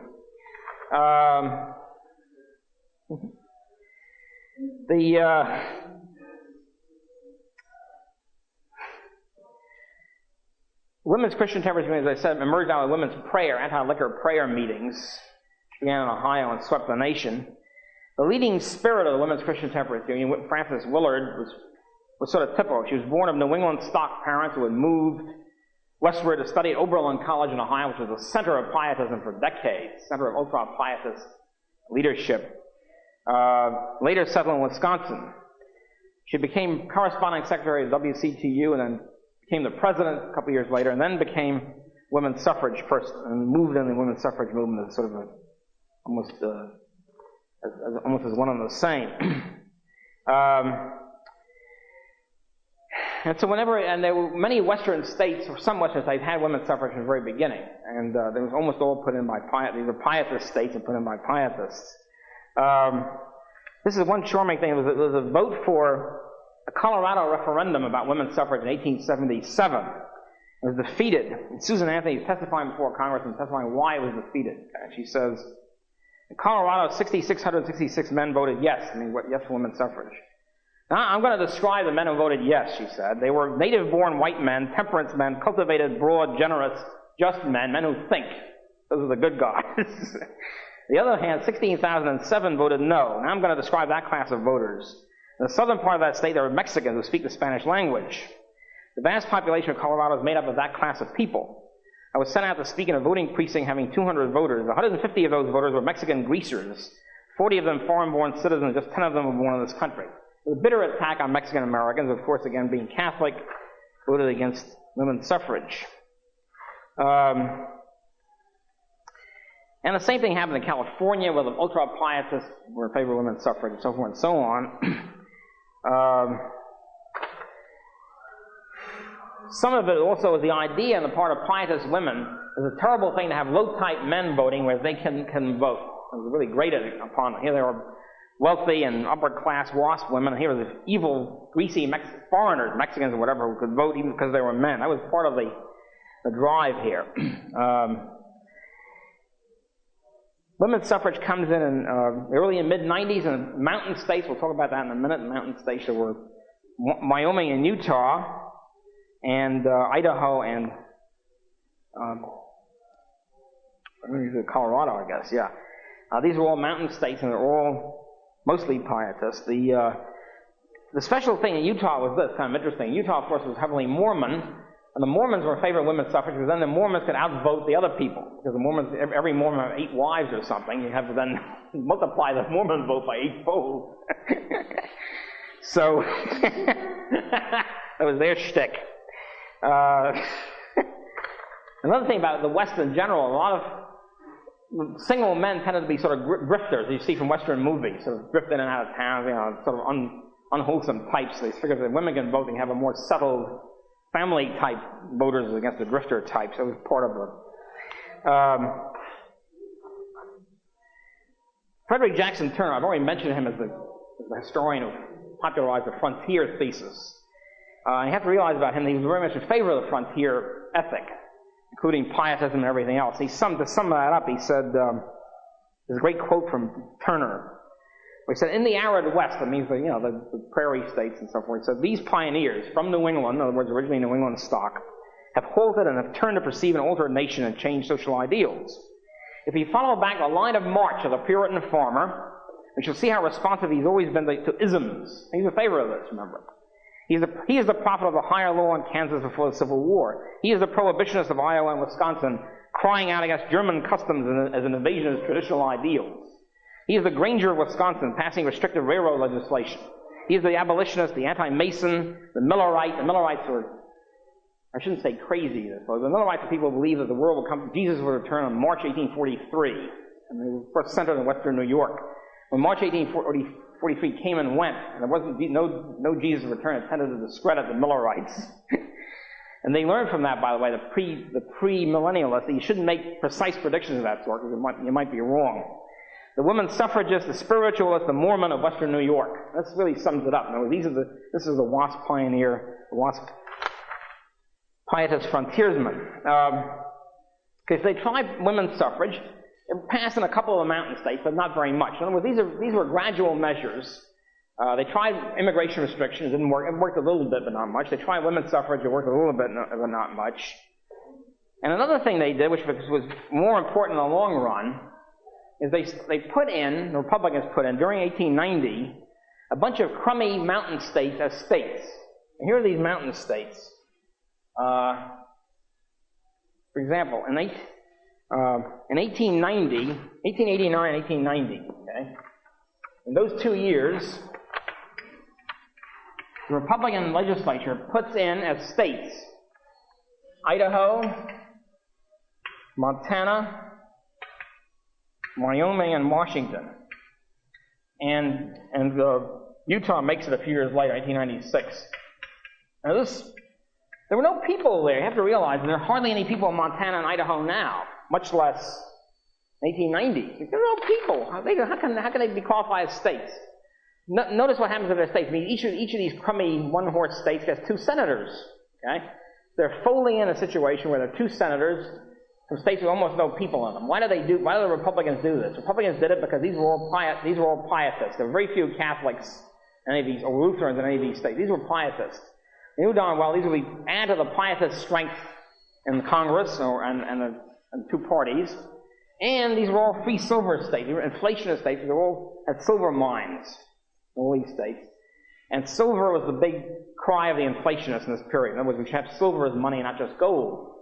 Or stress silver, because silver is more abundant than gold. We have more higher prices. So this Pietist free silverism plus Pietist social values that comes into this picture.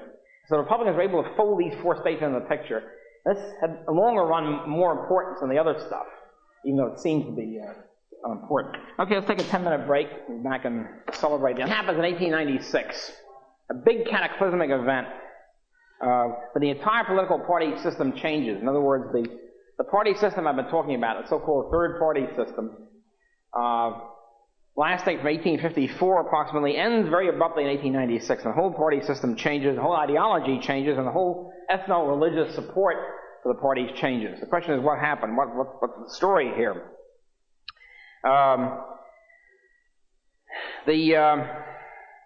Basically what happens is that something happens to the Democratic Party. Well, first of all, the Republican Party is getting more moderate. In other words, they begin to realize these other things. Women's suffrage was only a long-term thing. Prohibition they're dropping anyway. Immigration restriction was only long-term. They begin to get much more moderate, really retaining basically the protective tariff as their key plank. Giving up, I call it social issues.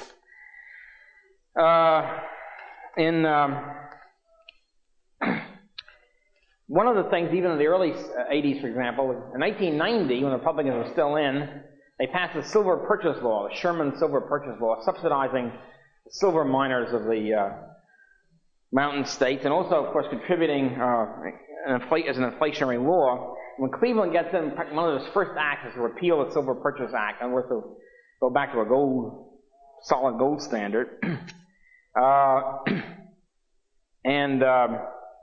One of the things he was supposed to do, Cleveland, was to eliminate the National Banking Act. That was to permit free banking, permit state banknotes, which had been existing before the Civil War. He unfortunately went back on this pledge, probably due to his Morgan supporters. Morgans obviously did not want to have a free banking system.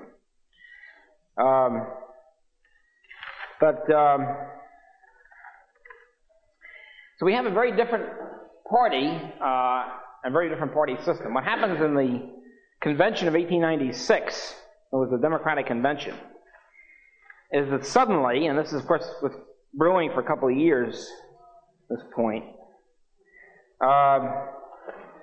suddenly the Democratic Party is captured by a very different group. And what we have to see is how come this happened.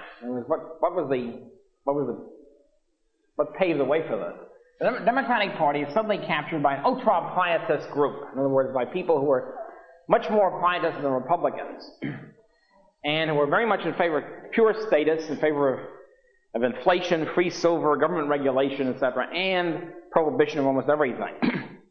So all of a sudden, the German Catholics, the Lutherans, who had consider who've grown up in the Democratic Party, were loyal to the Democratic Party, would never vote Republican under any circumstances, all of a sudden they find the Democratic Party, the party of their fathers, as it's called, has been captured by a monstrous group of extreme pietists. In the meantime, the Republican Party had gotten more moderate under McKinley, Rockefeller influence. Now, how could the Democrats have been captured by pietists when the whole history of the Democratic Party was just the opposite? There was a tremendous shift at the July 1896 convention at Chicago, where the pietists, headed by the famous or notorious William Jennings Bryan of Nebraska, captured the Democratic Party. Well, we can see certain things that happened. First place, one thing, the mountain states have become states, as I said at the end of last hour. In other words, Wyoming, Idaho, Montana, and Wyoming, Idaho, Montana, and Utah, what's the other state? And Washington have become states. These are all pietists. So they added to the Democratic, pietist strength of the Democratic Party, into the Senate, all that sort of stuff, leadership.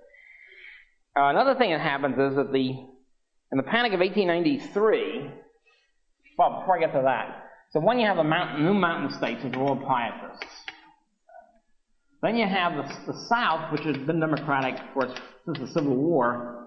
The Southern pietists, who are not evangelical, they were sort of quiet pietists. They believe that everybody should be born again, but you don't bother anybody else. They were now converted to the Yankee position. They increasingly become prohibitionists. The Southern Baptists, Southern Methodists, which had held back from this sort of thing for 50 years, and now get converted to these evangelical positions. And now you have the South now becomes pietist, in other words, Southern Democrats and pietists. So this is a big change, of course, which means the whole bloc, the South has become increasingly a one-party state. After the Civil War, blacks in the South were almost all Republican, and the whites were almost all Democratic. After the 1880s, blacks were systematically disenfranchised in the South by the so-called progressive movement in the South. You wind up by about 1900 or so with no blacks voting, almost literally, in the southern states. And now you have a one-party region. In other words, the South now becomes a totally democratic region, and all now becoming pietists. This, of course, shifts the balance within the Democratic Party. Excuse me. If you have a southern mountain, a so-called West, which really means mountain states, as pietists. Another thing that happens is the Panic of 1893, okay, which occurs just after poor Cleveland. I mean, Cleveland gets to be president. In those days, the presidents are inaugurated in March 1st. I think just before he's nominated, just before he takes office, the Panic of 1893 begins with a bankruptcy of some railroad, and then a month or so later, the whole, the bank panic. So you just have the bad luck that come in at the beginning of a bank panic and general depression, brought about, of course, by the previous bank credit expansion and all that, which occurs every 10 years or 5 years or so, due again to this nationalized banking system which was set up in the Civil War. But of course, people didn't realize that. They blamed Cleveland, for the panic. So the result of that, even though the Democrats had swept in 1892, in 1894 they lost the House of Representatives. I think they even lost the Senate. There was a big shift because of the Depression. It was a temporary thing. In other words, the Democratic Party gets discredited for a while. It didn't have to be permanent. But what happens is the people who lose their seats, in other words, in this temporary 1894 shift to the Republicans, the people who lose their seats are the Cleveland leadership. In other words, the libertarian Democrats, so to speak. The big shots in the East, and the governors and senators in the East and the Middle West, who are so-called Cleveland Democrats, lose their seats, which creates a power vacuum in the Democratic Party, because it means the Democratic Party leadership is deprived of Eastern and Midwestern liturgical types. I mean, people who are laissez-faire, hard money, free trade Democrats, all right? This means that there's a power vacuum open for the Southern and mountain people to take over. It just so happens that the bad luck was that the 1894 collapse of the Democrats because of the Depression, which is purely temporary, leaves the path open for the Bryanites to take over in 1896. So as a result, in 1895 and 1896, in the individual states, the Bryanites begin to take over the different state parties.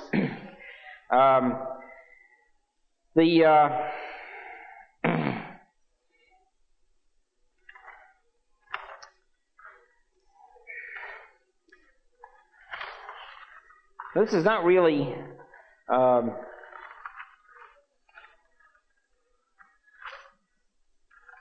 so what happens is Bryan begins to put together this coalition of ultra-Pietists, Southern Pietists, Mountain State Pietists. There's a vacuum in leadership in the Eastern Middle West, and he takes over the convention in 1896. This is a big blow, but you could see it was coming. They would begin to be able to predict it by the early 1896. That something, a cataclysmic change was going to happen in the Democratic Party. As a result of that, the Republicans begin to see the handwriting on the wall, of course. It looks like the Bryanites are going to take over. The Republicans then systematically start dropping, even more so, all the Pietist stuff that they were saddled with, prohibitionism and anti-Catholicism and anti-Germanism and all the rest of it. And they start, and the Morgans, who had been first practically running the Democratic Party, begin to realize the Bryanites are taking over. The Morgans are committed to the gold standard at this point. And so the Morgan forces in the Republican Party start dickering with McKinley, the Rockefeller forces.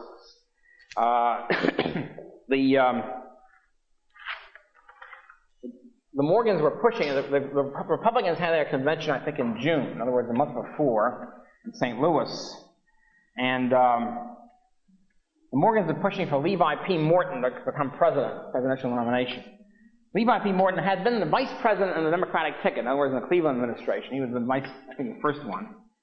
New York Democrat, head of the Morton Trust Company, very close friend and buddy of J.P. Morgan, who later became, the Morton Trust Company later becomes part of the Morgan Guarantee Trust, which is now, of course, the big Morgan bank, commercial bank. Anyway, very close buddy of Morgan. He shifts parties in 1896 because they see the handwriting on the wall. The conservative Democrats, the libertarian Democrats, see that the Bryanites are taking over. And they push him to the Republican nomination. Well, McKinley, the Rockefeller people behind McKinley, okay? So they have a big, high-level negotiations. Mark Hanna and McKinley go on Morgan's yacht. I think he had 2 meetings on Morgan's yacht, but he had a big yacht, you might expect. And they're discussing the whole situation. And Henry Cabot Lodge was one of Morgan's top people in this thing. And anyway, they strike a deal. The deal is this. Morgan said, look, you got to adopt the gold standard. Got to be committed to the gold standard. If you're committed to the gold standard, then we'll back McKinley for the presidency, because we can't, of course, take Bryan. If, on the other hand, you don't accept the gold standard, that's to you. We'll either form a third party or we'll drop out or whatever. And so the deal was then struck. The Republicans, for the first time in the 1896 convention, adopt the gold standard as a commitment, as a basic commitment. In other words, they accept the anti-inflation plank, which the Democrats have been fighting for now for 70 years virtually, at least say 50 years. And this was a big thing. It was also a big thing of the Germans. Remember, the German Americans, both Catholic and Lutheran, placed their greatest, 2 things they're mostly interested in. 1 is stopping prohibition, and 2 is the gold standard. And here the Republicans finally are committed. They're dropping the prohibition stuff. They're saying, hell with it. And they're pushing the gold standard. Now, the Silver Republicans, who were committed to free silver, split from the party. I think the split was organized by Senator William Teller of Colorado, who was himself one of the founders of the Republican Party, who was, he and his Mountain State Republicans, both the convention, they formed their own party called the National Silver Ticket. Teller, by the way, himself has owned $2 million worth of silver mining stock, and so forth. Particularly, his interest in silver was more than just abstract. Anyway, so the Silver forces did leave the Republican Party, and they supported Bryan and formed their own fourth party ticket. But these are a small price to pay for German Lutheran support. And as a matter of fact, with the Silver Republicans gone, the McKinley people could say, we are the gold standard party. Interestingly enough, most historians, when they deal with this period, talk about the Republicans as being the gold standard party, not realizing this only happened in 1896. Before that, it was just the opposite. So McKinley, in other words, gives up prohibition, adopts the gold standard. In the meantime, Bryan takes over the Democratic Party as an ultra-populist, ultra-prohibitionist person, ultra-inflationist.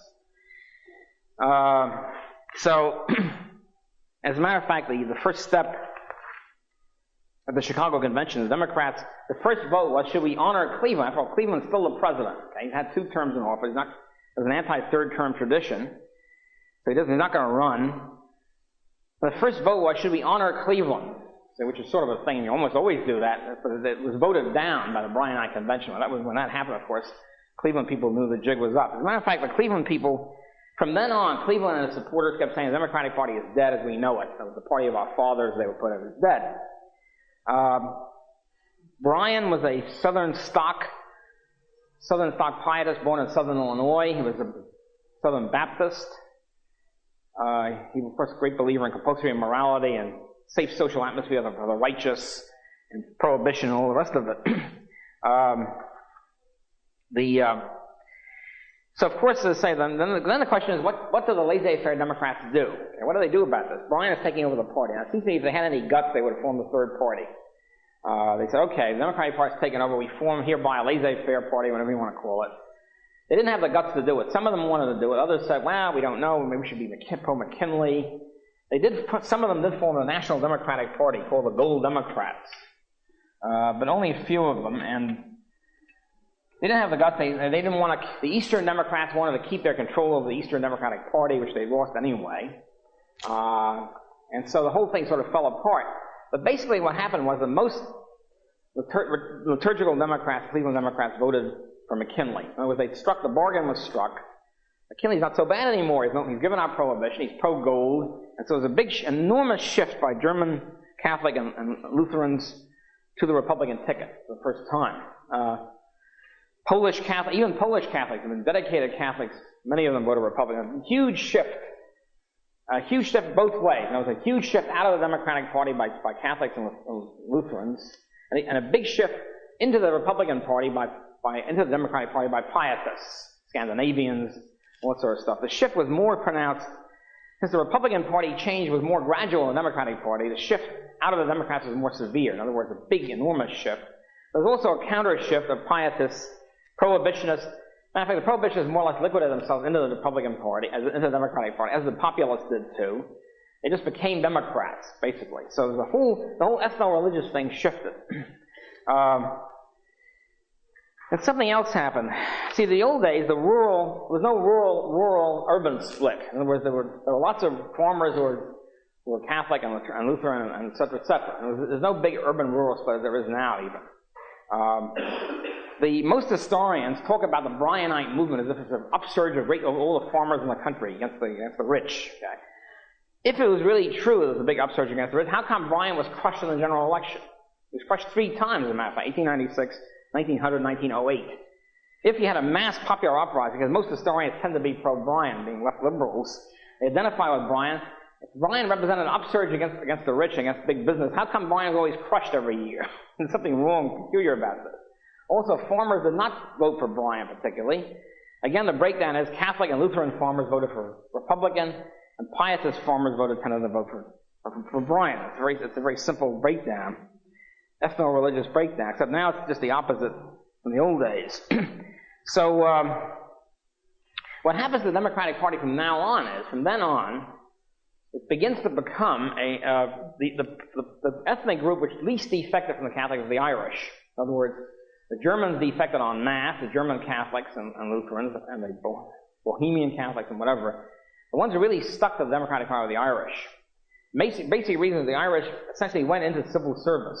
In other words, the Irish immigrants that came to the United States, for some reason, became civil servants. They became sanitation workers, public school teachers, policemen, and firemen. Okay, and so they were. In those days, there were very little civil service. In other words, most of the jobs were patronage jobs.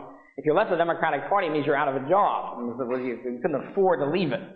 So the Irish stuck to the Democratic Party. As a result of that, the Democratic Party, from now on, after 1896, begins to become a 2-wing party. One, the South, okay, and 2, urban Irish machines in the city. In other words, essentially the Northern Democratic Party gets taken over by the Irish, who become governors, mayors, senators, etc., etc. The WASP Democrats, previous the Cleveland types, get kicked out, and the Irish take over. As a result of this, this tended to alienate other successive ethnic groups, like Italian Catholics, who didn't particularly like Irish, so they began to be tempted by Republicans. In other words, over the years from then on, Italians is no longer solidly democratic as Catholics would have been, before 1896.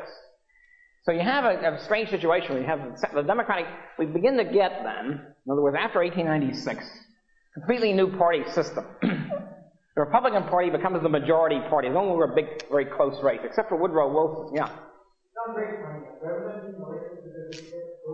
That's right. Exactly. You'll see. I'll see some great quotes, huh? Oh, of course not. But no. Beg pardon? Well, the gold standard has been given up by all the power elite at this point, and the Germans unfortunately have forgotten about the gold standard.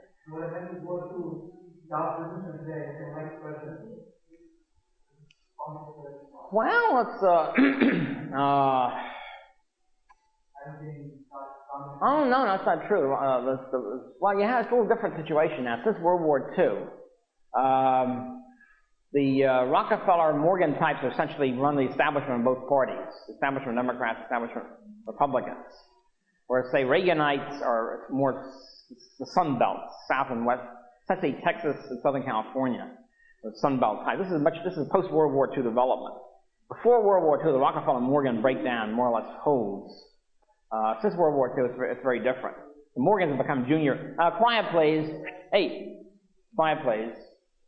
Before World War II, right now, since World War II, the Morgans have become junior partners to Rockefeller. They're not nearly as strong. The oil has become predominant in the Eastern establishment. Before World War II, it was very different. So the whole thing. Oh yeah, there's first of all more. Absolutely. Oh yeah. My goodness. Let's put it this way. In the Eisenhower administration, okay, the Secretary of State was John Foster Dulles. Okay? Head of the CIA, which in those days had almost equal power, it was a secret organization, no accounting to anybody, was Allen W. Dulles, his brother. And the head of the Berlin desk of the State Department was Eleanor Lansing Dulles' sister. All right? Now, the secretary, who are the Dulles family? Okay? Is it really true in the whole United States with a lot of talent, one lousy family should run the entire foreign policy of the United States? Okay? Who are they? In addition to being beloved people, who are they? Well, they were both Dulles brothers were lawyers for Sullivan and Cromwell, which was Standard Oil lawyers, known as Rockefeller lawyers. Okay? Also, the Undersecretary of State, which is the number 2 position in the State Department, held by extremely beloved Representative Christian Herter of Massachusetts. By beloved, I mean the sort of person who was beloved by the New York Times, Newsweek, and Time magazine. Sort of people praised by this sort of group. So Christian Herter was Undersecretary of State. Who was Christian Herter? Well, he was a former Republican congressman in Massachusetts who had a lot of charisma, 6'6" or something, and had a bad foot, so he limped. It made him a romantic figure. Anyway, it was really important was he was married to a Pratt, and his wife was a member of the Pratt family, which has been a Rockefeller family since 1880. Okay, so Standard Oil family. So that's the whole Eisenhower foreign policy was Rockefeller foreign policy from the beginning to the end. That's of course a fairly bold example. But the Carter administration was also solid Rockefeller from the Trilateral Commission. So it doesn't have to be, it can be both parties now. So the Rockefeller is still very strong, much stronger than Morgan. Morgan's now sort of, let's say, junior partners to Rockefeller at this point. Since post-World War II oil come in as a big thing. At any rate, to get back to 1896, the gold becomes the key point. So what happens then, the Democratic Party after that becomes a one-horse party, basically a minority party. Republicans become the majority party, no longer close elections. This lasts from 1896 until 1932. Except for the Wilson administration, where the Republican Party was split down the middle for Rockefeller-Morgan reasons, by the way, we'll see. And the Democrats become a minority party consisting only of the South and Irish, New York, big city machines. In other words, New York, Boston, whatever, which are essentially an Irish party. So we have the South plus Irish big city. Okay. By the way, the one funny thing was the Democratic Convention in 1924 which was held in New York City in the summer. First, they have to realize there's no air conditioning then. They had 104 ballots. I mean, it went on for weeks. A very hot, old Madison Square Garden. Southern Baptists and Methodist Pietists coming up and confronting New York Irish types, scared stiff of because the Jesuits were behind every tapestry, every arras, thinking the Jesuits would knife them at any moment. Unbelievable culture clash between the Southern Democrats and the New York and the big city Irish Democrats, arguing about prohibition and lots of other sorts. The Irish never accepted prohibition, obviously. By the way, prohibition comes in the Democratic administration during World War I. Wilson was then. So all the women's suffrage comes in the Democratic Party. Immigration restriction comes in with the Democrats. And prohibition comes in. The Republicans, in other words, drop it. After they get in, they figure we're the majority party. We have to putz around with prohibition and this other nonsense. Well, the heck with that. We're in, and we're going to be in from now on. So that was the Republicans then, as I say, become the majority party, except for these fringe groups, really, is what it amounts to. The Democrats become, so we have the Republicans as a centrist party. In other words, not ideologically strong, so sort of middle-of-the-road party in general, except committed to protective tariff. And the Democratic Party, after a fling with the ultra-pietists, sort of begin to drop that, and they both become progressive. In other words, after 1900, they both become statist parties, moderate statists, what you want to call it, in other words, so-called progressive. It becomes, in other words, very little difference after about 1900 or so between Republicans and Democrats, except for this lingering ethnic or southern, regional orientation. So this is the so-called fourth party system, 1896, 1932. And the thing about the fourth party system, which continues to this day in the fifth or sixth party system, wherever we're in, is the parties are no longer ideological. In other words, the parties now become like we know and love today. Very little choice. I put love in quotation marks. Becomes non-ideological. The people begin to lose interest. In other words, the turnout rate, that means eligible voters to turn out to vote, which was very high in the late 19th century, very high in 1896, very high before that, like 90% for presidential elections, begins to drop. The people don't really care that much. It gets to a point that two parties become very close together, and people lose interest. As the people lose interest, it means that this explains why there was no laissez-faire party after 1896. There's no body of people fighting for free trade, free markets, and all that sort of stuff. And this leaves a power vacuum open for progressivism or the warfare state, whatever you want to call it. In other words, after the takeover of 1896, the laissez-faire people lose their party. If you lose a party in those days, it means you lose politically, period, because there's nobody coming in to refuel, continue the agitation or propaganda, whatever. And so this, in other words, explains why it is. I was always puzzled by the fact. I can understand why statism takes over after 1900. The intellectuals become statists, big businessmen become statists, as we'll see. But what happened to the Democratic Party? What happened to this party, which is a bastion of libertarian, laissez-faire sentiment? Well, what happened is they got taken over. And so the party system then loses its point as an ideological spokesman. And the whole system then, this party voting becomes less important. It means the technocrats begin to take over. Administrators, bureaucrats, intellectuals, they begin to take over without the parties being a check on them. In other words, democracy really loses a lot of its savor because it means you don't have a powerful party system riding herd on the other parties.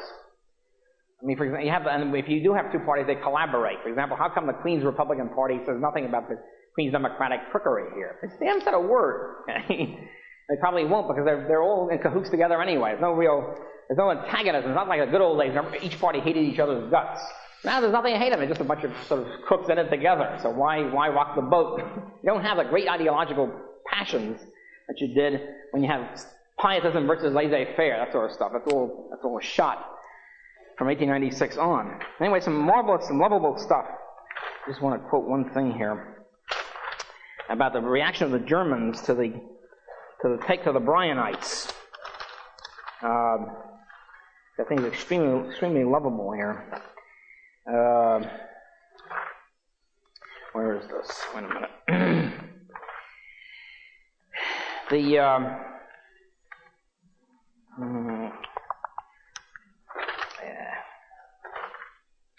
That's later, but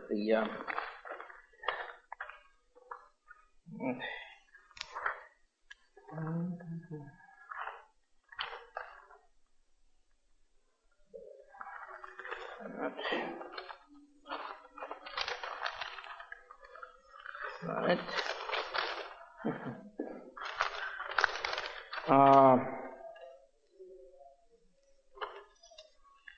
Okay, this is an idea of what happened, for example, in Wisconsin, a heavily German state, in 1896.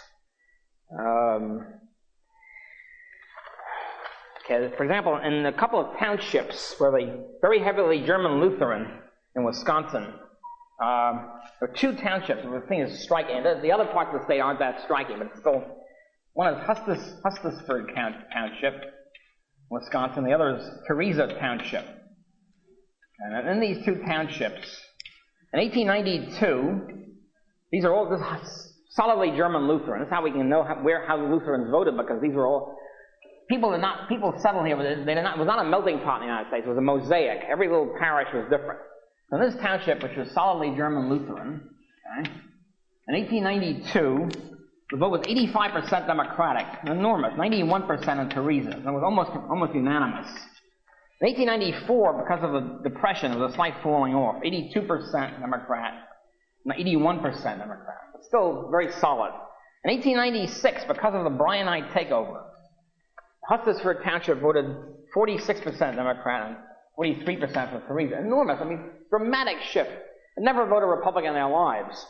And the state as a whole, the whole state of Wisconsin, and the German Lutherans voted 85% Democrat in 1892. In 1894, they voted 59% Democrat because of the Depression. In 1896, they voted 30% Democrat. Massive shift because of Bryanism.